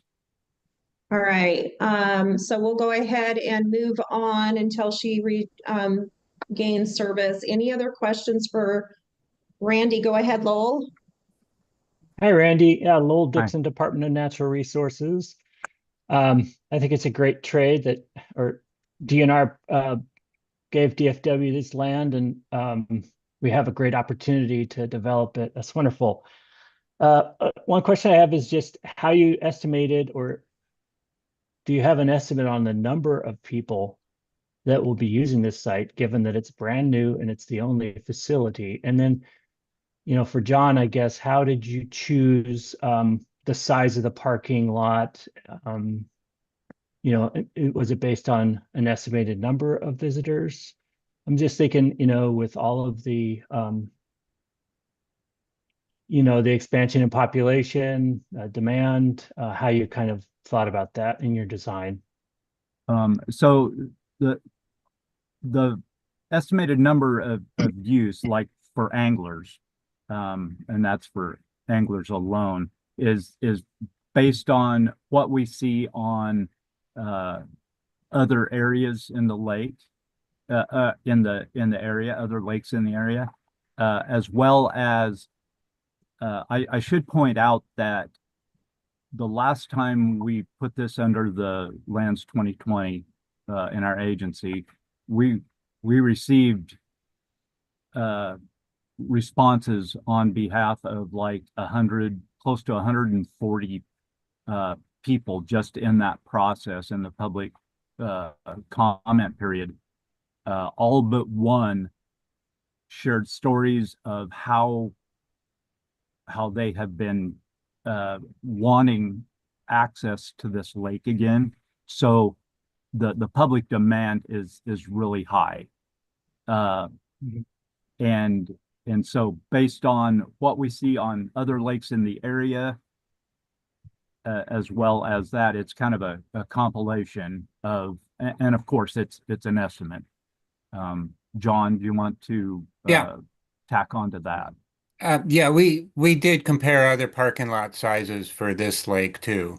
And that's how we came up with this parking arrangement. But we also provided enough space that with a second phase, we could double the parking if needed. That's kind of what I was wondering. Yeah. You know, it's a brand new facility. You might find out that it fits just right, or you might find out that, oh my gosh, everybody wants to go there now. Correct. And we do have now that we purchased the entire property, we definitely have room to adjust as needed. Okay. And then the fencing around it, is that just to sort of protect the infrastructure against people coming in at strange hours? I'm just kind of curious what the fencing is, because you guys own all the land around it. Right. We have a cattle agreement on the Oh, property, okay. and so this is a cattle fence. I got you. Thank you. And there's also some cliffs there, so it does serve a Ah. second as a little bit of safety too. All right, thanks. Yeah, and in the BFP program, cattle grazing is an ineligible use of BFP land, so that would fence the cattle out of the BFP funded property. All right, Linda, it looks like we have you back. Go right ahead. Wind keeps blowing, causing me problems. I was just wondering why you didn't put a boarding float at that ramp. That was a decision on keeping the budget for one thing, but primarily this is an environmentally sensitive area, and we don't want to overdevelop this lake. And so that was recommended by the county that the float not be put in. But we didn't initially plan on it, but the county wanted to keep this more natural. And in some ways, we agree. We do want to keep this site natural. Right. And then how many months of the year is this open? Well, the lake itself is open to fishing from the fourth Saturday in April until the end of October. Now, there could possibly be, you know, certainly other uses, such as possibly some waterfowl hunting, but the maintenance, I mean, we're certainly limited a little bit on the maintenance, such as when we receive, you know, heavy snowfall, you know, given the nature of the lake. Okay, and we are at time here, but Carl, I see your hand is up. Go right ahead. Yeah, just quickly, is there a speed limit on the lake? There is a county ordinance that limits the entire lake is a no wait. Okay, and then but just a little description there. Looking at the lake is relatively narrow, and that was in place for user safety. okay, and then just also, is there? I might have missed it, and obviously I did, because is there a sidewalk? Is there a pedestrian access from the parking lot back down to the people's boats? Yes, that is paved. That will be paved from the parking lot down to the ramp for vehicles and pedestrians. Okay, but what I meant was like a designated specific for pedestrians. Oh, John, maybe you. No, there isn't. And we are at time on this project, so we're just going to have to wrap it up really quick if we could. Okay. No problem. Thank you. Okay. I just need to make sure that we give the next project proponent, we're a little over. So Well, thank you Any, for allowing me to present. thanks so much, Randy. Thank you very much, John. We are Thank going to go ahead and move on to the next project, which is Jesse Reeves. Hi, Jesse. Department of Fish and Wildlife Spencer Lake Accessibility Project. We will get this one going. And Jesse, I imagine I am handing controls over to you.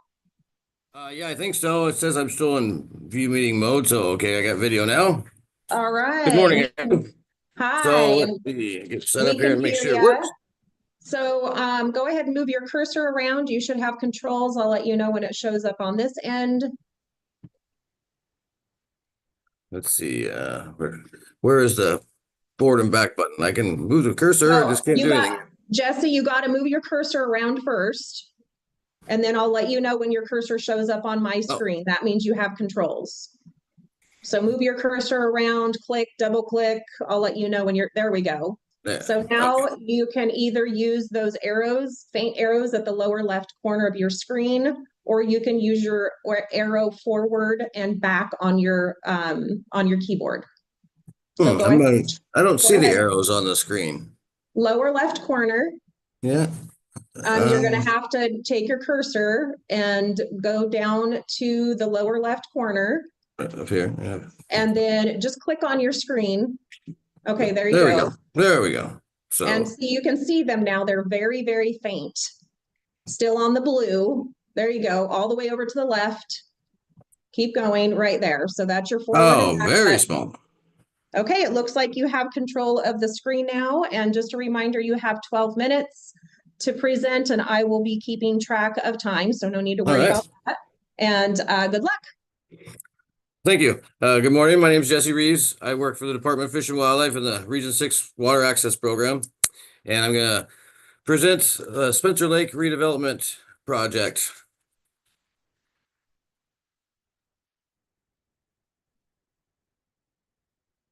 Here, I'll quickly introduce our project.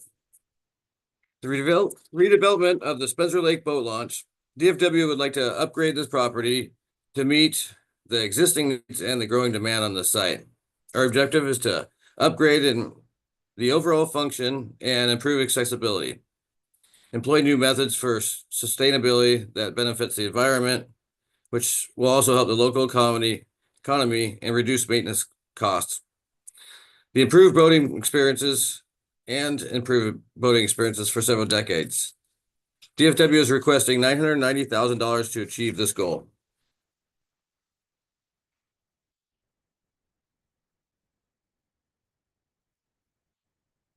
The proposed site is located in rural Mason County, roughly 10 minutes north of Shelton. It's roughly 35 minutes drive from Olympia and just under an hour from larger cities such as Tacoma or Bremerton. Mason County has a population of 68,400. Mason County also has the highest number of residents with disabilities per capita of any county in Washington State.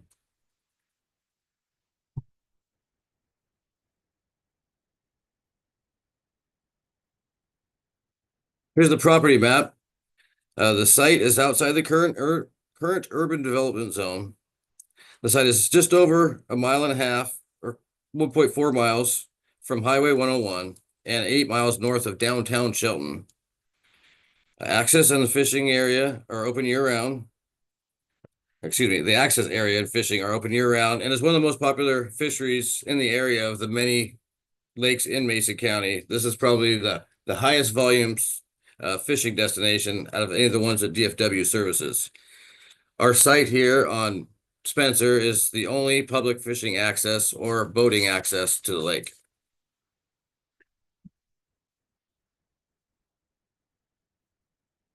Let's begin to address need.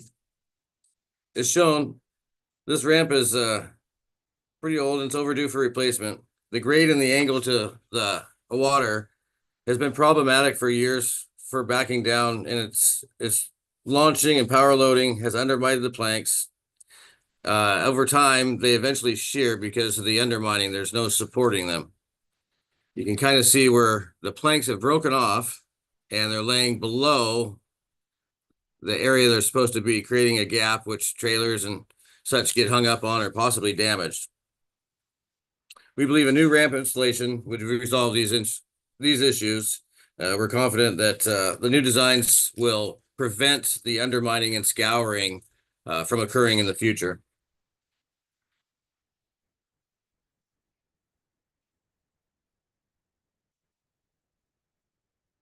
Due to power loading, the age of planks, and older design, this ramp does require a lot of maintenance, as the site does itself in whole. The existing ramp really offers no provisions to improve the boating experience or ease of use. It's just rough concrete planks on a short slope into the water. Spencer Lake, does have a very high number of retired and senior citizens that use and boat here. Safely boarding and debarking can be challenging for all ages of physical abilities. Our requested improvements would make this site and launch not only safe but easy to use for all boaters of all types of physical ability, including the underserved.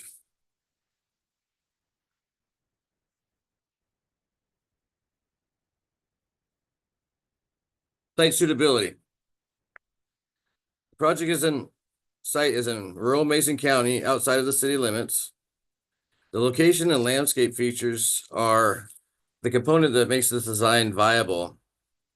Utilization of the topography to protect the watershed and stormwater runoff, simplistic designs, minimal soil disruption, and the efficient surface water distribution will capture stormwater, reduce erosion, and the use of native plantings will help filter stormwater and provide soil stability, and also add to the overall aesthetic of the property. Once again, this is the only public launch to the 212 surface acres of Spencer Lake.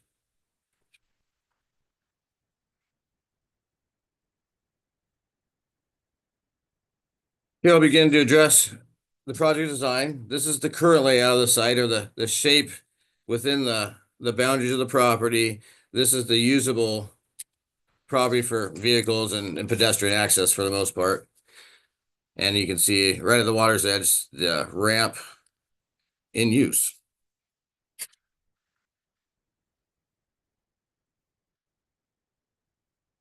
The project design is to very much utilize the same shape and format, basically, that we have for the infrastructure that we plan to employ.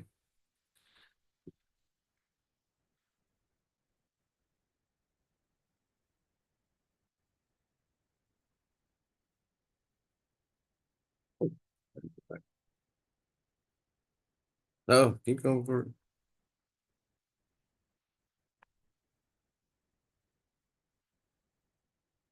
I keep going the wrong way somehow, both directions. Okay. All right, so Jesse, we are having this issue with DFW projects, and Okay. I'm having a conversation on the side here asking DFW to take a look at how they're setting these presentations up, because we're thinking that there might be like an auto timer on these. Oh, interesting. So, which slide do you need? If we can just go back to slide 9 real quick, and then Okay, that should be at a so darn pace. okay, so I will go ahead and keep track of the slides. When you're ready for me to advance, just tell me next. Okay. Okay. So we're still on project design, and here's our proposed layout. The scope of this project would consist of restroom replacement and grading and paving of the entrance road and parking lot. The ramp approach, striping, and parking stops would designate 23 trailer stalls, 19 single car stalls, and 2 of each would be designated for ADA use only.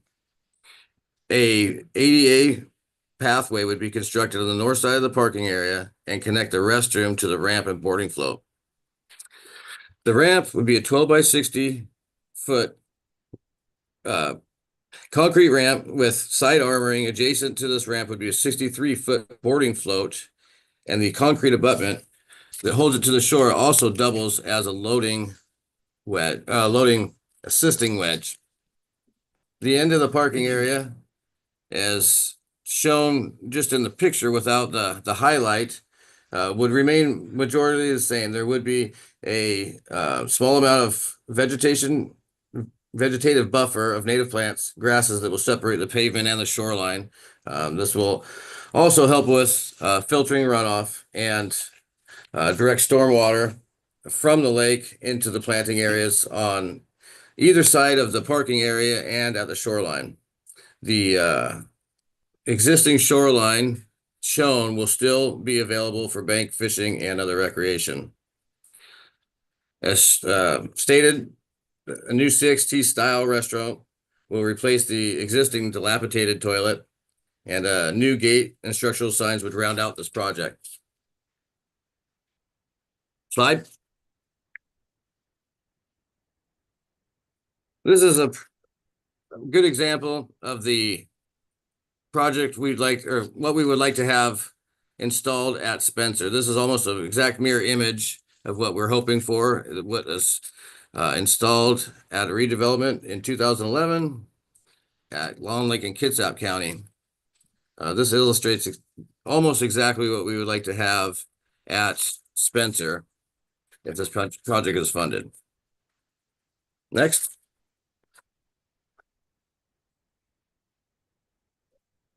And as stated, here's our current restroom. It's a little worse for the wear. It's still functional, but is not ADA compliant and is not exactly what you would say is inviting. Not that any public restroom is, but we would like to replace it with a new CXT style, picture to the right. This alone would be a major upgrade to this site, but it also would help tie this place into the other ADA features we would like to employ. Next. Sustainability. The design to utilize the existing layout and topography effectively use asphalt paving and curbing in a bioswale area to reduce overall maintenance. The stormwater collection will nearly eliminate shoreline erosion and prevent sediments and pollutants from reaching in the lake. The native vegetation will help catch media and filter these pollutants and also add to aesthetics of the property. CXT restrooms are locally fabricated and use eco-friendly materials and have an estimated service life of 40 to 50 years. The redesigned ramp sections are also made with high durable strength and recycled products when possible, and they have decades-long, 50-year lifespan, if not more. The eco-friendly materials, environmentally conscious construction, the overall maintenance reduction and operational cost reduction help provide to this sustainability for many decades to come. Next. Here I'll talk about cost benefit. We believe this site is a great candidate for RCO funding. It is one of the most frequented access sites in Mason County. And it's definitely in an area that is in need of access for the underserved and disabled communities. There's really no provisions that are of public access in this county that have any accommodations that we would consider current or up to date. Funding this project would create a reduction of maintenance needs and associated costs. The paving and parking area will eliminate road grading costs and gravel purchases. This will also improve safety and accessibility for overall aesthetics. The improved boat ramp design with nearly zero maintenance, a long service life, and ease of use and accessibility, all contributing factors to low reduction of maintenance cost and usability and safety, which we feel are all cost beneficial. Stormwater management will minimize the erosion and sediment pollution from reaching the lake and protects the surrounding environment. The extra infrastructure improvements as a whole will attract more use, which will also contribute to local businesses and help to stimulate the local economy during peak fishing seasons.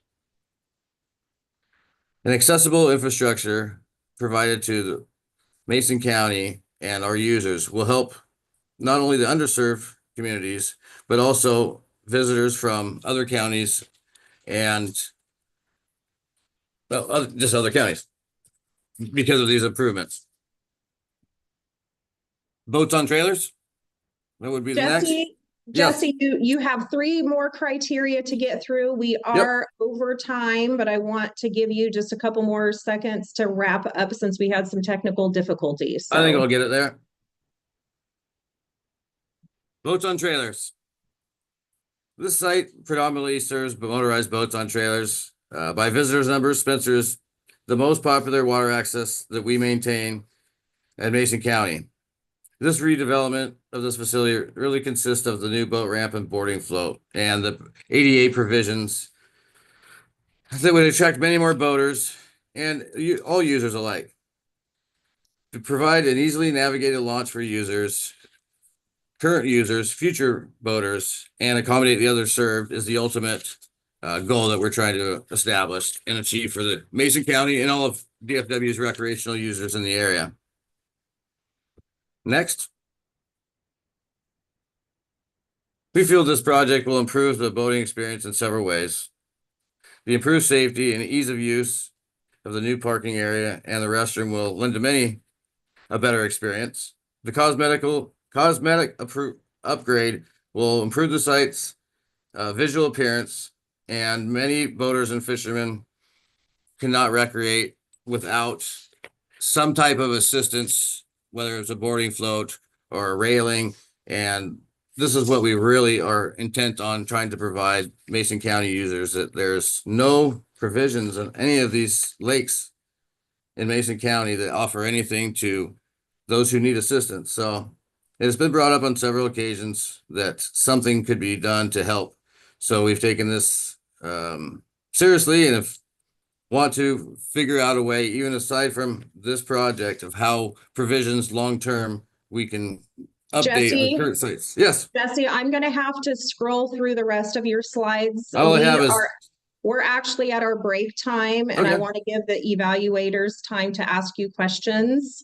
Sure. So I'm going to go ahead and go to readiness. If you can touch super quick on the readiness question, and then we can have evaluators ask you questions. Okay. DFW expects the readiness of this project to start once funded. Staff have many years' experience with this project of like this, and we place RCO funded projects amongst the highest priority. The estimated completion date would be fall of 2027 if this timeline were to fall on check. We know that this is preliminary, so subject to delays in permitting, but final construction documents and such. So estimated time would be fall of 2027. I appreciate your listening to All my right. presentation. Thank you, Jesse. All right, any questions for Jesse on this project? Go ahead, Linda. On slide 9, if you could go back to that, please. You I bet. just wanted to know about how you exactly maneuver your car and trailer out of your parking spot to get back to the launch. Can you do a loop, or do you back up the entire way? It's really hard to illustrate through this picture because there's more room than this pic shown, but there is both options. If the pathway is clear to back right up from either section, that can be done, or the area that you see before it narrows with the like rounded, almost U-shaped, that is actually quite large. A very long truck and trailer can turn around in that without getting close to other parked vehicles. And once again, so they could back up, turn around there, and then position for the ramp to back down very easily. So you're saying where that U shape with the accessible walkway right there is a lot wider than this picture? Yeah, so the part where the widest portion of the parking lot is just before that narrows is where people normally turn around now, but can easily be done in the narrow spot as well. Really? Okay. And then for people, fishermen going to the shoreline, they Mhm. would walk down the ramp to get over there, or do you have a pathway through the vegetation? Right now, as it is, the shoreline is just raw and grass and a combination of dirt. So there would be a curbed area, but yes, there would be a grassy area if you see the single car stalls that are nearest the bottom of the screen with the three single car. There's grass there and a pathway that would lead them to the shoreline, and the same thing on the opposite side of the boarding float is there's a grassy area there that could be fished from. Okay, thank you. Thank you, Linda. Go ahead, Lowell. Yeah, I think this is a question maybe for John, because I'm wondering about the power loading and in general, whether the new designs that you guys have put in place over the last, say, 10 years or whatever, have kind of eliminated the maintenance issues with that, or if you still see, if you're seeing any issues with power loading. And I'm just curious how the new designs have worked. It's kind of site specific. This site here, you can see that last 8 feet of ramp is articulated concrete mat. Yeah. And so that really does take care of most of our sites, but some sites where it levels out and it's shallow, it's near impossible to get rid of all power loading issues. And the other problem we have is boats have been getting bigger over time, and there's just more issues with bigger boats. But this site we have it covered pretty well with the articulated concrete mat. So it kind of is a little bit site specific. Yeah. I can touch on that a little bit Mhm. as well, is that what we've seen, much like John says, is very site dependent in circumstances, but where we find it on the issues where we have erosion or material moved out is because of the power loading. It's the gap in between the planks, which, the scouring begins and the material is moved out.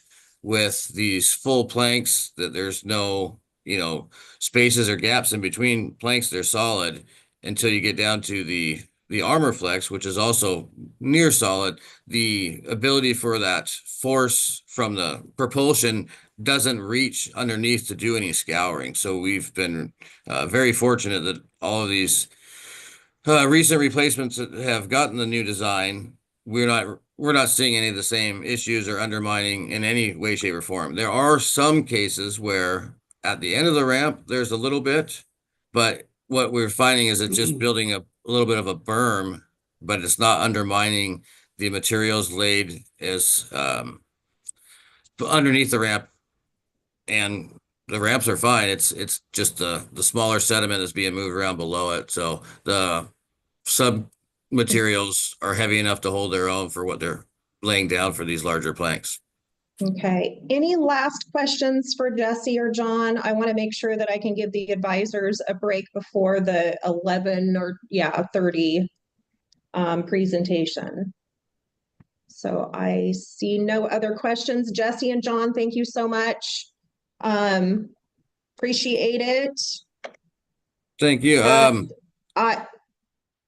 I was gonna say I could operate. I just couldn't go back from the back button. Yeah. Everything forward was Yeah. fine. So we can work through that offline, Jesse. So I'm going to go ahead and release the advisors to go ahead and take a quick break. Our next one is at 11:30, and we'll see you then. Thank you.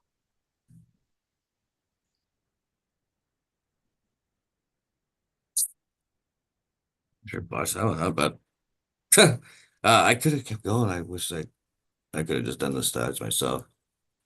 But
All right, we are back. Ready for our next presentation, which is Department of Fish and Wildlife's ADA parking and restroom replacement. I do not have anybody signed up. So who is it that I will be handing controls over for this project?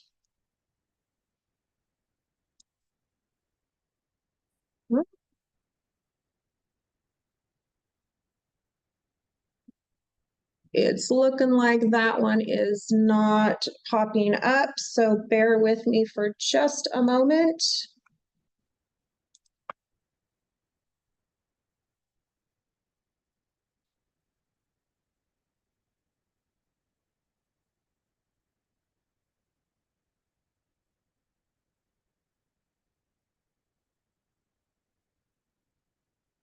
We'll grab this presentation from another source. All right.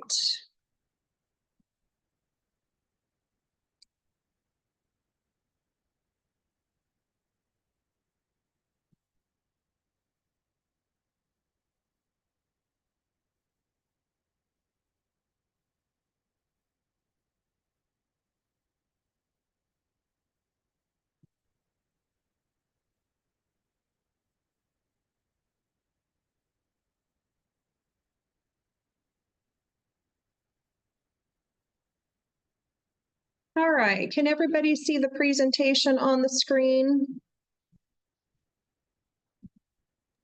Is that showing up? Great, thank you. Okay, who at Fish and Wildlife am I handing controls over for this project? Hi, Karen. This is Jacob Steele. Hi, Jacob. How are you? I'm good. How are you? I'm great, thank you. Let me find you here and I will hand controls over. You should have them now, Jacob. If you want to just start moving your cursor around on the screen, I'll let you know when it shows up on this end.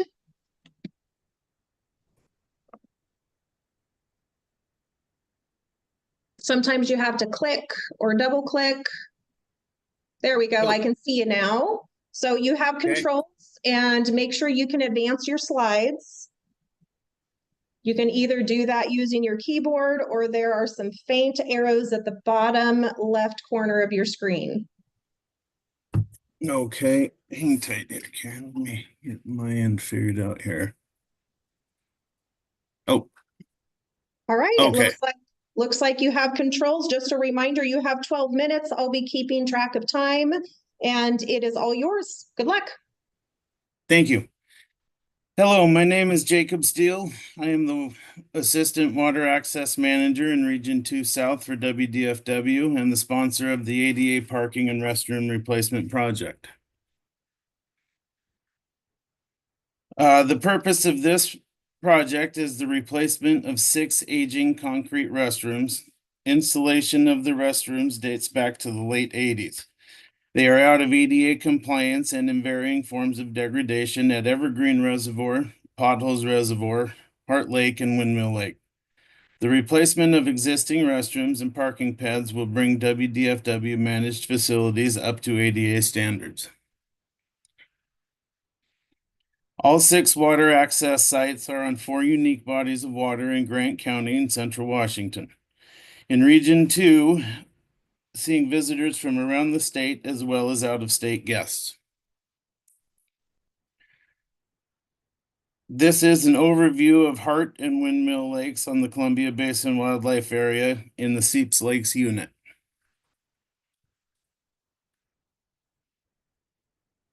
This is Hart Lake access site. It is located on the Columbia Basin Wildlife Area, Seeps Lakes unit, about 30 minutes south of I-90 and Moses Lake. The site includes an outdated restroom, boat launch, and parking pad.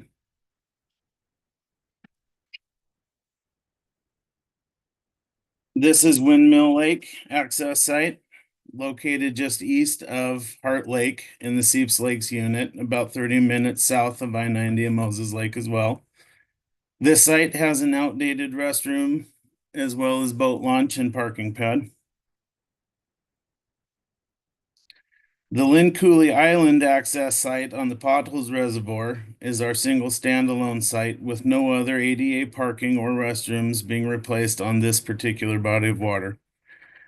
It is located on the desert unit of the Columbia Basin Wildlife Area, 20 minutes south of I-90 and Moses Lake. This site also includes outdated restroom, boat launch, and parking pad.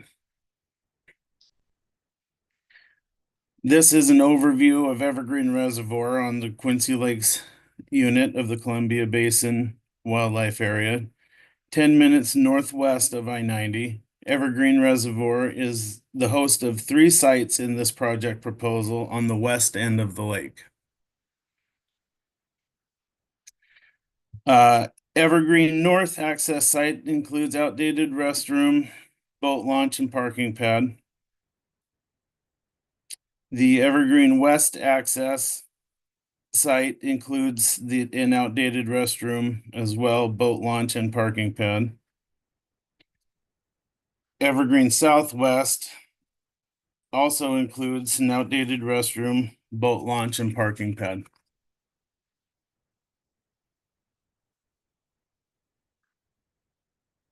I'm now going to talk about the need of this restroom replacement project.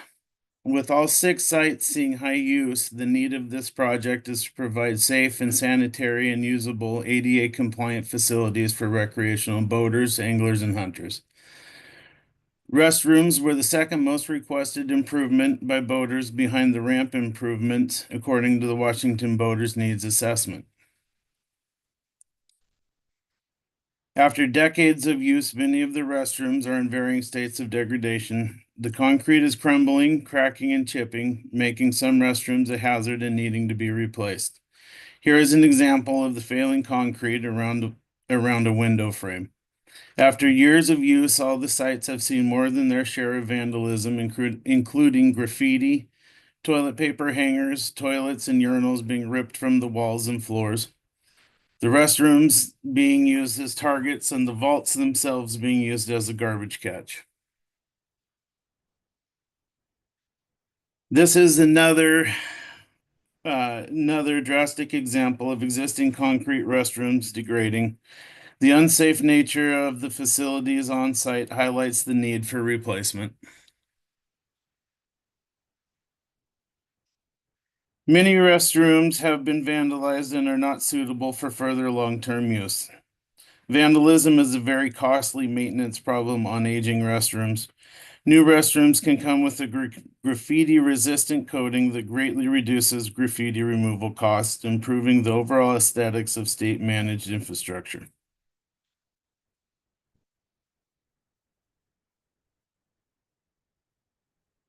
The sites in this project proposal are set on flat level ground, suitable for ADA compliant restrooms. The existing footprint of the restrooms currently in place provide adequate room for the installation of much needed ADA compliant restrooms.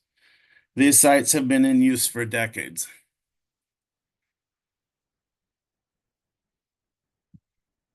The easily accessible sites have existing boat launches. Installation of new ADA compliant restrooms would provide the necessary facilities for all users.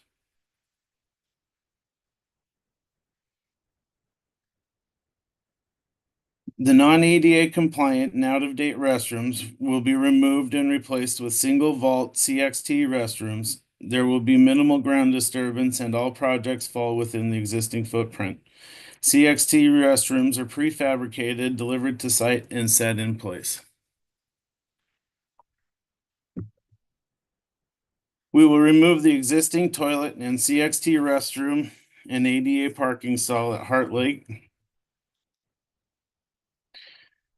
At Windmill Lake, we will remove existing toilet and install CXT restroom and ADA parking stalls.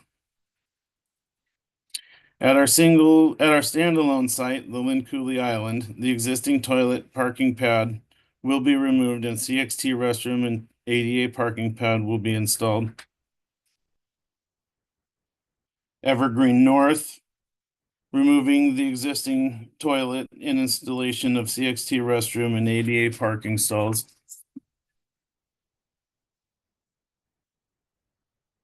Removing the existing toilet and install of CXT restroom and ADA parking stalls at Evergreen West. And again, remove the existing toilet and install CXT restroom and ADA parking stall at Evergreen Southwest.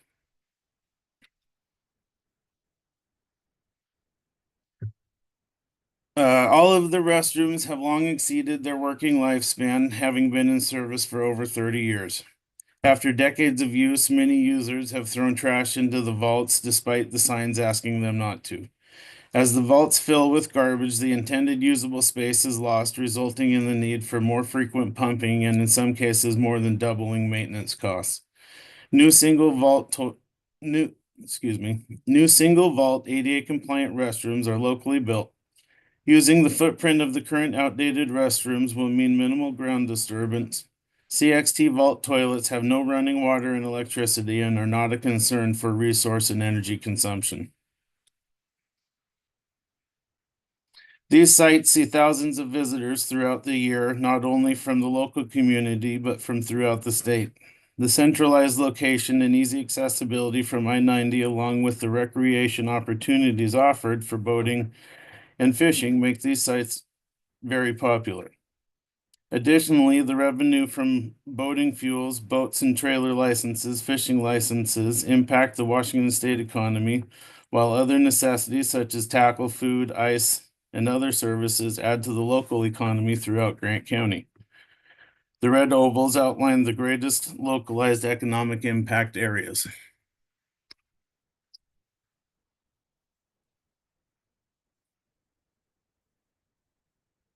New restrooms will cut both timely and costly repairs to existing facilities.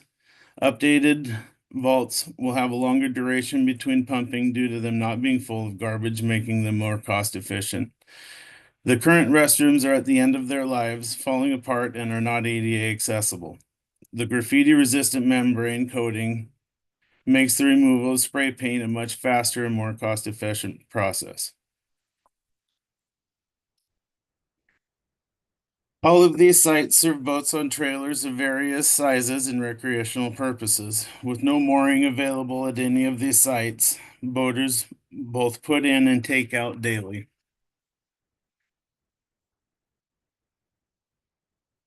Overall boating experience will be greatly improved with the addition of new ADA compliant CXT restrooms for all users.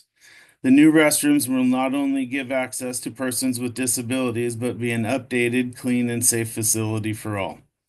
Similar projects like the Region 6 boating access site improvements and the Region 6 boating access restroom replacement projects have been a great success, adding ADA compliant facilities at multiple sites. Because of the success of those projects, we anticipate similar results. These sites are used by both recreational boaters such as water skiers, personal watercraft, pleasure boaters, as well as waterfowl hunters and anglers. Camping at these sites is very popular as well. Hart and Windmill Lakes are both stocked annually with rainbow trout and draw in many fishermen to catch their limits. The Lynn Cooley Island site on the Potholes Reservoir is a hot spot for the spring walleye spawn that sees many fishermen and boats. The Potholes is also well known for trout, panfish, and bass. The Potholes Reservoir hosts many fishing tournaments throughout the year.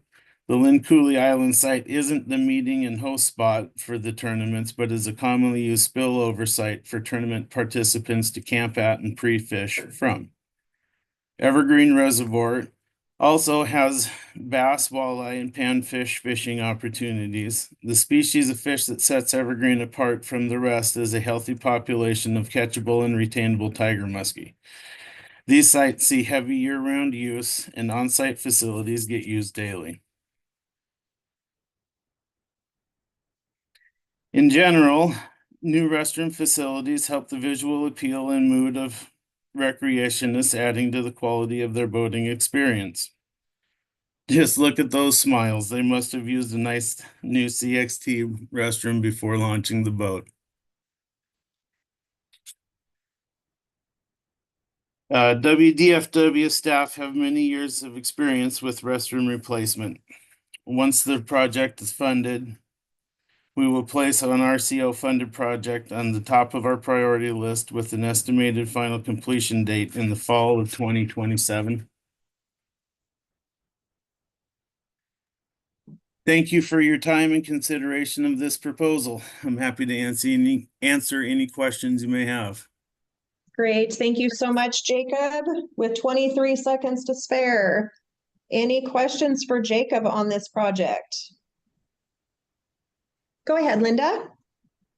I know you said it when you had your technical review that every location had to have the exact same design to be on this one project. And did that include the parking? Are those parking slips long enough for a vehicle with a trailer attached to pull up next to those? So Or could you make it longer? the ADA parking stalls are more specific for people that need to use the restroom. On site, there is ample parking for boats or for vehicles with trailers behind them. Okay, but not right next to the restroom then. In some cases, there is most certainly parking right next to the restroom. The ADA parking stalls, they are concrete or asphalt and are specifically for ADA users. Okay. Yeah, I was just wondering about the vehicle trailer attached. Sure. Thank you. Thank you for that Thank you. question, Linda. Go ahead, Lowell. Yeah, hi. Did you guys look at repositioning any of the restrooms during this process? It seems like they're all pretty much in their same exact footprints. So to my knowledge, we didn't look at moving the location of them. I believe that the thought there was that with that land or with that particular piece of ground having been used for this purpose before, that it was the most logical and reasonable place to reset new ones. Okay. Thank you, Lowell. Any additional questions for Jacob?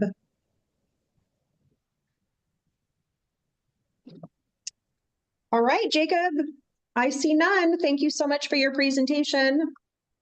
Thank you very much. All right, so let me get back to our schedule.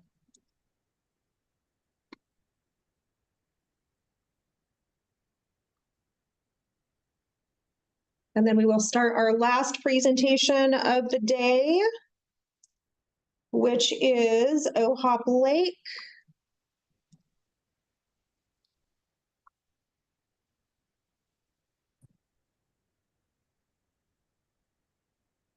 Right, can everybody see the schedule again? All right, thank you. And who am I handing controls over for this one? I'm Devin Walker. Hi, Devin. All Hi. right, let me get this started. Good. I will hand controls over to you. There you are. All right, Devin, go ahead and move your cursor around and I'll let you know when it shows up on this end. Good.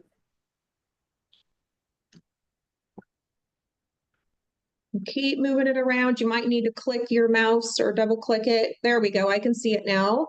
Okay. Looks like you have Whoops. looks like you have advancing capabilities. All right. Just a reminder, you have 12 minutes for your presentation, and I will be Okay. keeping track of time. And Okay. good luck to you. Thank you. Good morning. I'm Devin Walker with Region 6 Water Access. Today I have a proposal for the redevelopment of the Ohop Lake Water Access Site. This site was purchased with wildlife funds in 1954 and redeveloped with RCO BFP funds in 1992. After 33 years of use, this investment has more than paid for itself and is no longer cost effective to keep maintaining. It was a good BFP investment back in 1992 and is a good reinvestment now.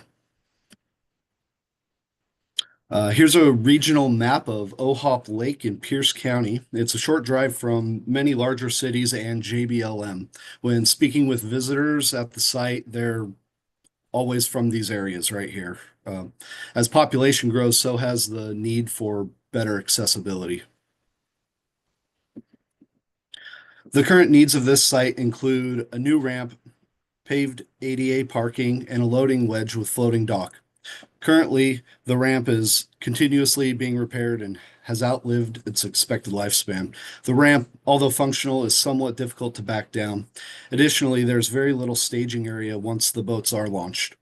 This vehicle is not an uncommon sight at OHOP and emphasizes the need for restructuring of the ramp and its approach. The need for a loading assistance ramp has been brought up on several occasions by visitors. I constantly see folks all the time climbing the rocks near the ramp to board their boats. Adding a loading wedge and boarding float will improve safety for all of our users. Regarding the restroom, it's outdated, has a narrow entrance, and no longer meets ADA standards. A new CXT style restroom will bring us into compliance while providing better aesthetics and accessibility. The ramp is due for replacement. Keeping it operational requires continual maintenance. Originally built in 1992, a reinvestment would provide superior safety to the public and their property while freeing up maintenance time and money. Site suitability. This site is a 5.6 acre parcel in the OHOP Valley of Pierce County. The usable access area is 1.6 acres of the total property, leaving 4 acres of natural habitat. The continuation of OHOP Creek on the southern edge flows into the Nisqually watershed. OHOP has 6 species of native fish and is regularly restocked with rainbow trout by WDFW hatcheries. The agency has maintained the site for 70 years, and all new construction will be contained within its current footprint. With minimal ground disruption, we can create a far better access for our underserved communities. Moving on to project design here. This is an aerial view of the existing access. There's always boats and trailers at this site. You know, it can be a little chaotic even with just a few people parking incorrectly. I've highlighted an example in this photo. I'm often picking up pieces of trailer tail lights in this parking lot. The total grant request is $890,000. This will provide another 4 to 5 decades of boating enjoyment. A superior ramp design and flex armoring mat will reduce maintenance costs for decades to come. This project will consist of a CXT style restroom in a new location, providing easier access to the underserved. Paved parking for 3 trailers and 10 vehicles will be added. ADA parking for a trailer and a vehicle will now be paved and closer to the restroom. A loading wedge and floating dock installed next to the ramp will provide easy access and a staging area for boaters, which is going to be huge here. We will be planting native trees and shrubs to mitigate our ground disruption. Also, adding a small section of fence will allow WDFW employees to close the area to the public should the need arise.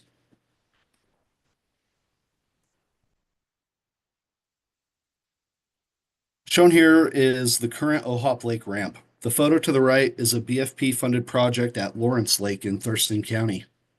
The new ramp design will be 12 feet wide by 48 feet long. With these new superior planks will reach further into the water and are significantly more resilient to power loading, reducing the undermining of the ramp. ArmorFlex reinforcement mat will prevent erosion and give increased safety while backing in. These elements together significantly reduce our maintenance costs. A 63-foot boarding float and concrete loading wedge will be installed adjacent to the ramp. This loading wedge serves as a loading platform while anchoring the boarding float to the shore. Made with durable recycled materials, its life expectancy is 4 to 5 decades. This is a perfect example of what we wish to provide at OHOP Lake. The current restroom will be removed and replaced with a CXT-style ADA compliant facility. With the new location, it will have more ADA accessible parking near it. These restrooms are far more user-friendly to all of the visitors that we have. Sustainability. This project is conscious of and mirrors other conservation efforts in the Ohop Valley. The Nisqually Land Trust protects 202 acres north of the lake. They are actively working on salmon recovery efforts to Ohop Creek. The parking area is lined with native vegetation that helps to reinforce bank stability. This buffer zone, shown in yellow here, will be used to implement additional mitigation of pollinating native shrubs and trees. These natural boundaries help to keep sediments and pollutants from reaching the lake and connecting water systems. The current stormwater drainage system located near the ramp will continue to filter the stormwater runoff from the paved areas. This project is designed to keep much of the parking area graveled. It has ample room for high usage times while preserving the natural habitat around it. Superior construction materials will almost eliminate future maintenance costs. Local manufactured and recycled materials will be used in this redevelopment. Construction will utilize the existing infrastructure to improve overall functionality and minimize new soil disruptions. All materials used in construction are environmentally friendly and are in accordance with WDFW ecological standards. Cost benefit. An Ohop Lake redevelopment would stimulate the local economy with purchases of fuel and supplies for all types of motorized boating, as well as food and safety equipment. Using anonymous phone ping data, we can tell where most of our visitors come from. 86.5% are from the urban areas of Pierce County. With improved accessibility and Ohop Lake's proximity to highly populated cities, more boaters will no doubt visit this rural gem. With the redevelopment will all be done within our agency. They are highly efficient and have done this renovation many times. The new restrooms are purchased from a local company keeping grant money within our Washington economy. The new planks for the ramp are also made in-house. These superior planks have greatly reduced the need for additional maintenance, saving us lots of time and money. But with improvements like the ones proposed here, I believe the cost benefit is found in its sustainability and longevity. It'll serve the community's needs for now and well into the future.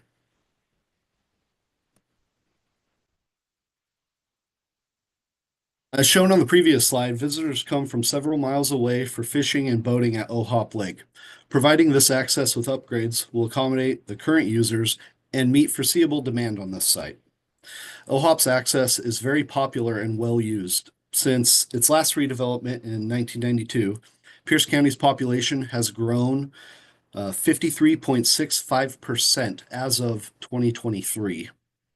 Ohop boaters do have an impact on the local economy. The small businesses that operate in the immediate vicinity are directly affected by the boaters of Ohop. These proposed improvements will help protect the environment, reduce maintenance costs, and contribute to the local economy, including DFW through license sales, all while directly addressing the needs of the underserved communities. Boats on trailers. This whole project is geared towards improving access for motorized boat users. This is the only public access on Ohop Lake. A new ramp with loading platform and a staging area will be a game changer for boaters. Designated parking and more accessible restroom will be greatly appreciated as well. These simple amenities, we believe, will attract more boaters who are simply unable to use our facilities in the past. Ohop Lake boaters deserve an option for safe and easy to use facilities, especially those with disabilities. WDFW and the public supporters of this project believe that this site is worth your reinvestment. Boating experience. OHOP covers 218 acres and is in the foothill of Mount Rainier. It boasts rich waters that fish thrive in, with beautiful scenery and wildlife viewing opportunities. You often get to see the resident bald eagle soaring overhead looking for its next meal. It's a quintessential Pacific Northwest lake and is a perfect example of everything our region has to offer boaters. With these proposed upgrades, boaters won't think twice about the ease of use. When planning a trip on the lake, the last thing you want to worry about is accessibility or potentially damaging your equipment due to inadequate facilities. The memories built out on the water should be the only thing our visitors remember at the end of the day.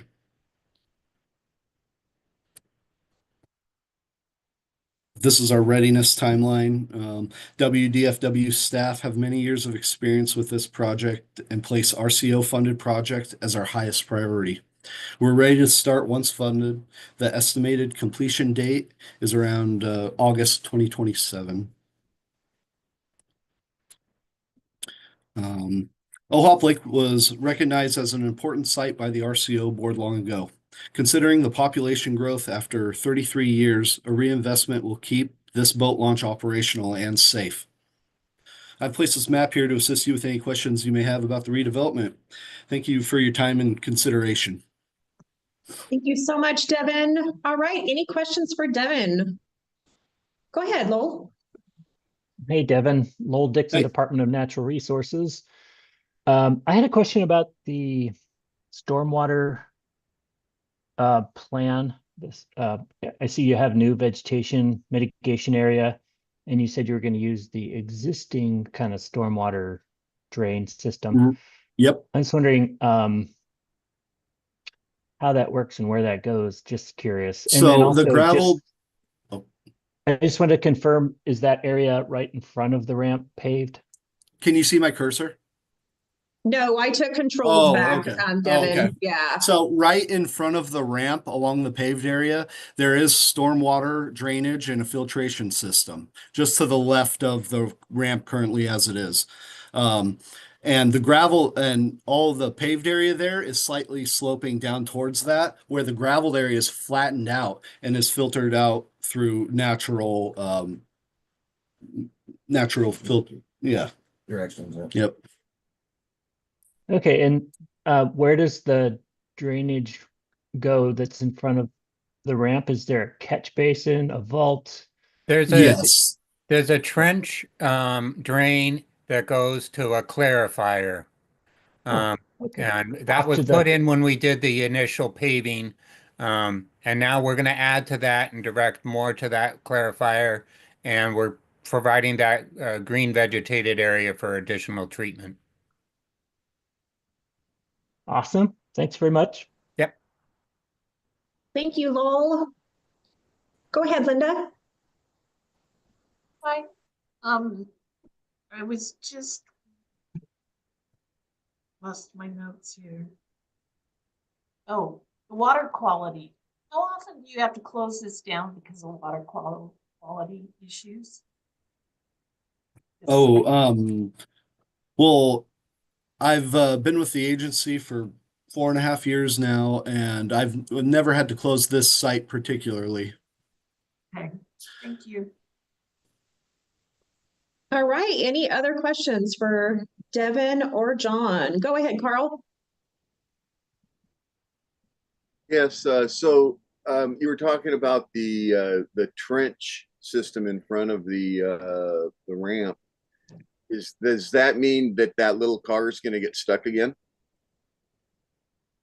We're going to rework the trench and the full ramp profile when we do the replacement.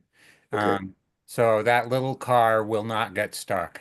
And I really have a hard time seeing that little car towing a boat with a trailer on it. You'd be surprised what you see out there.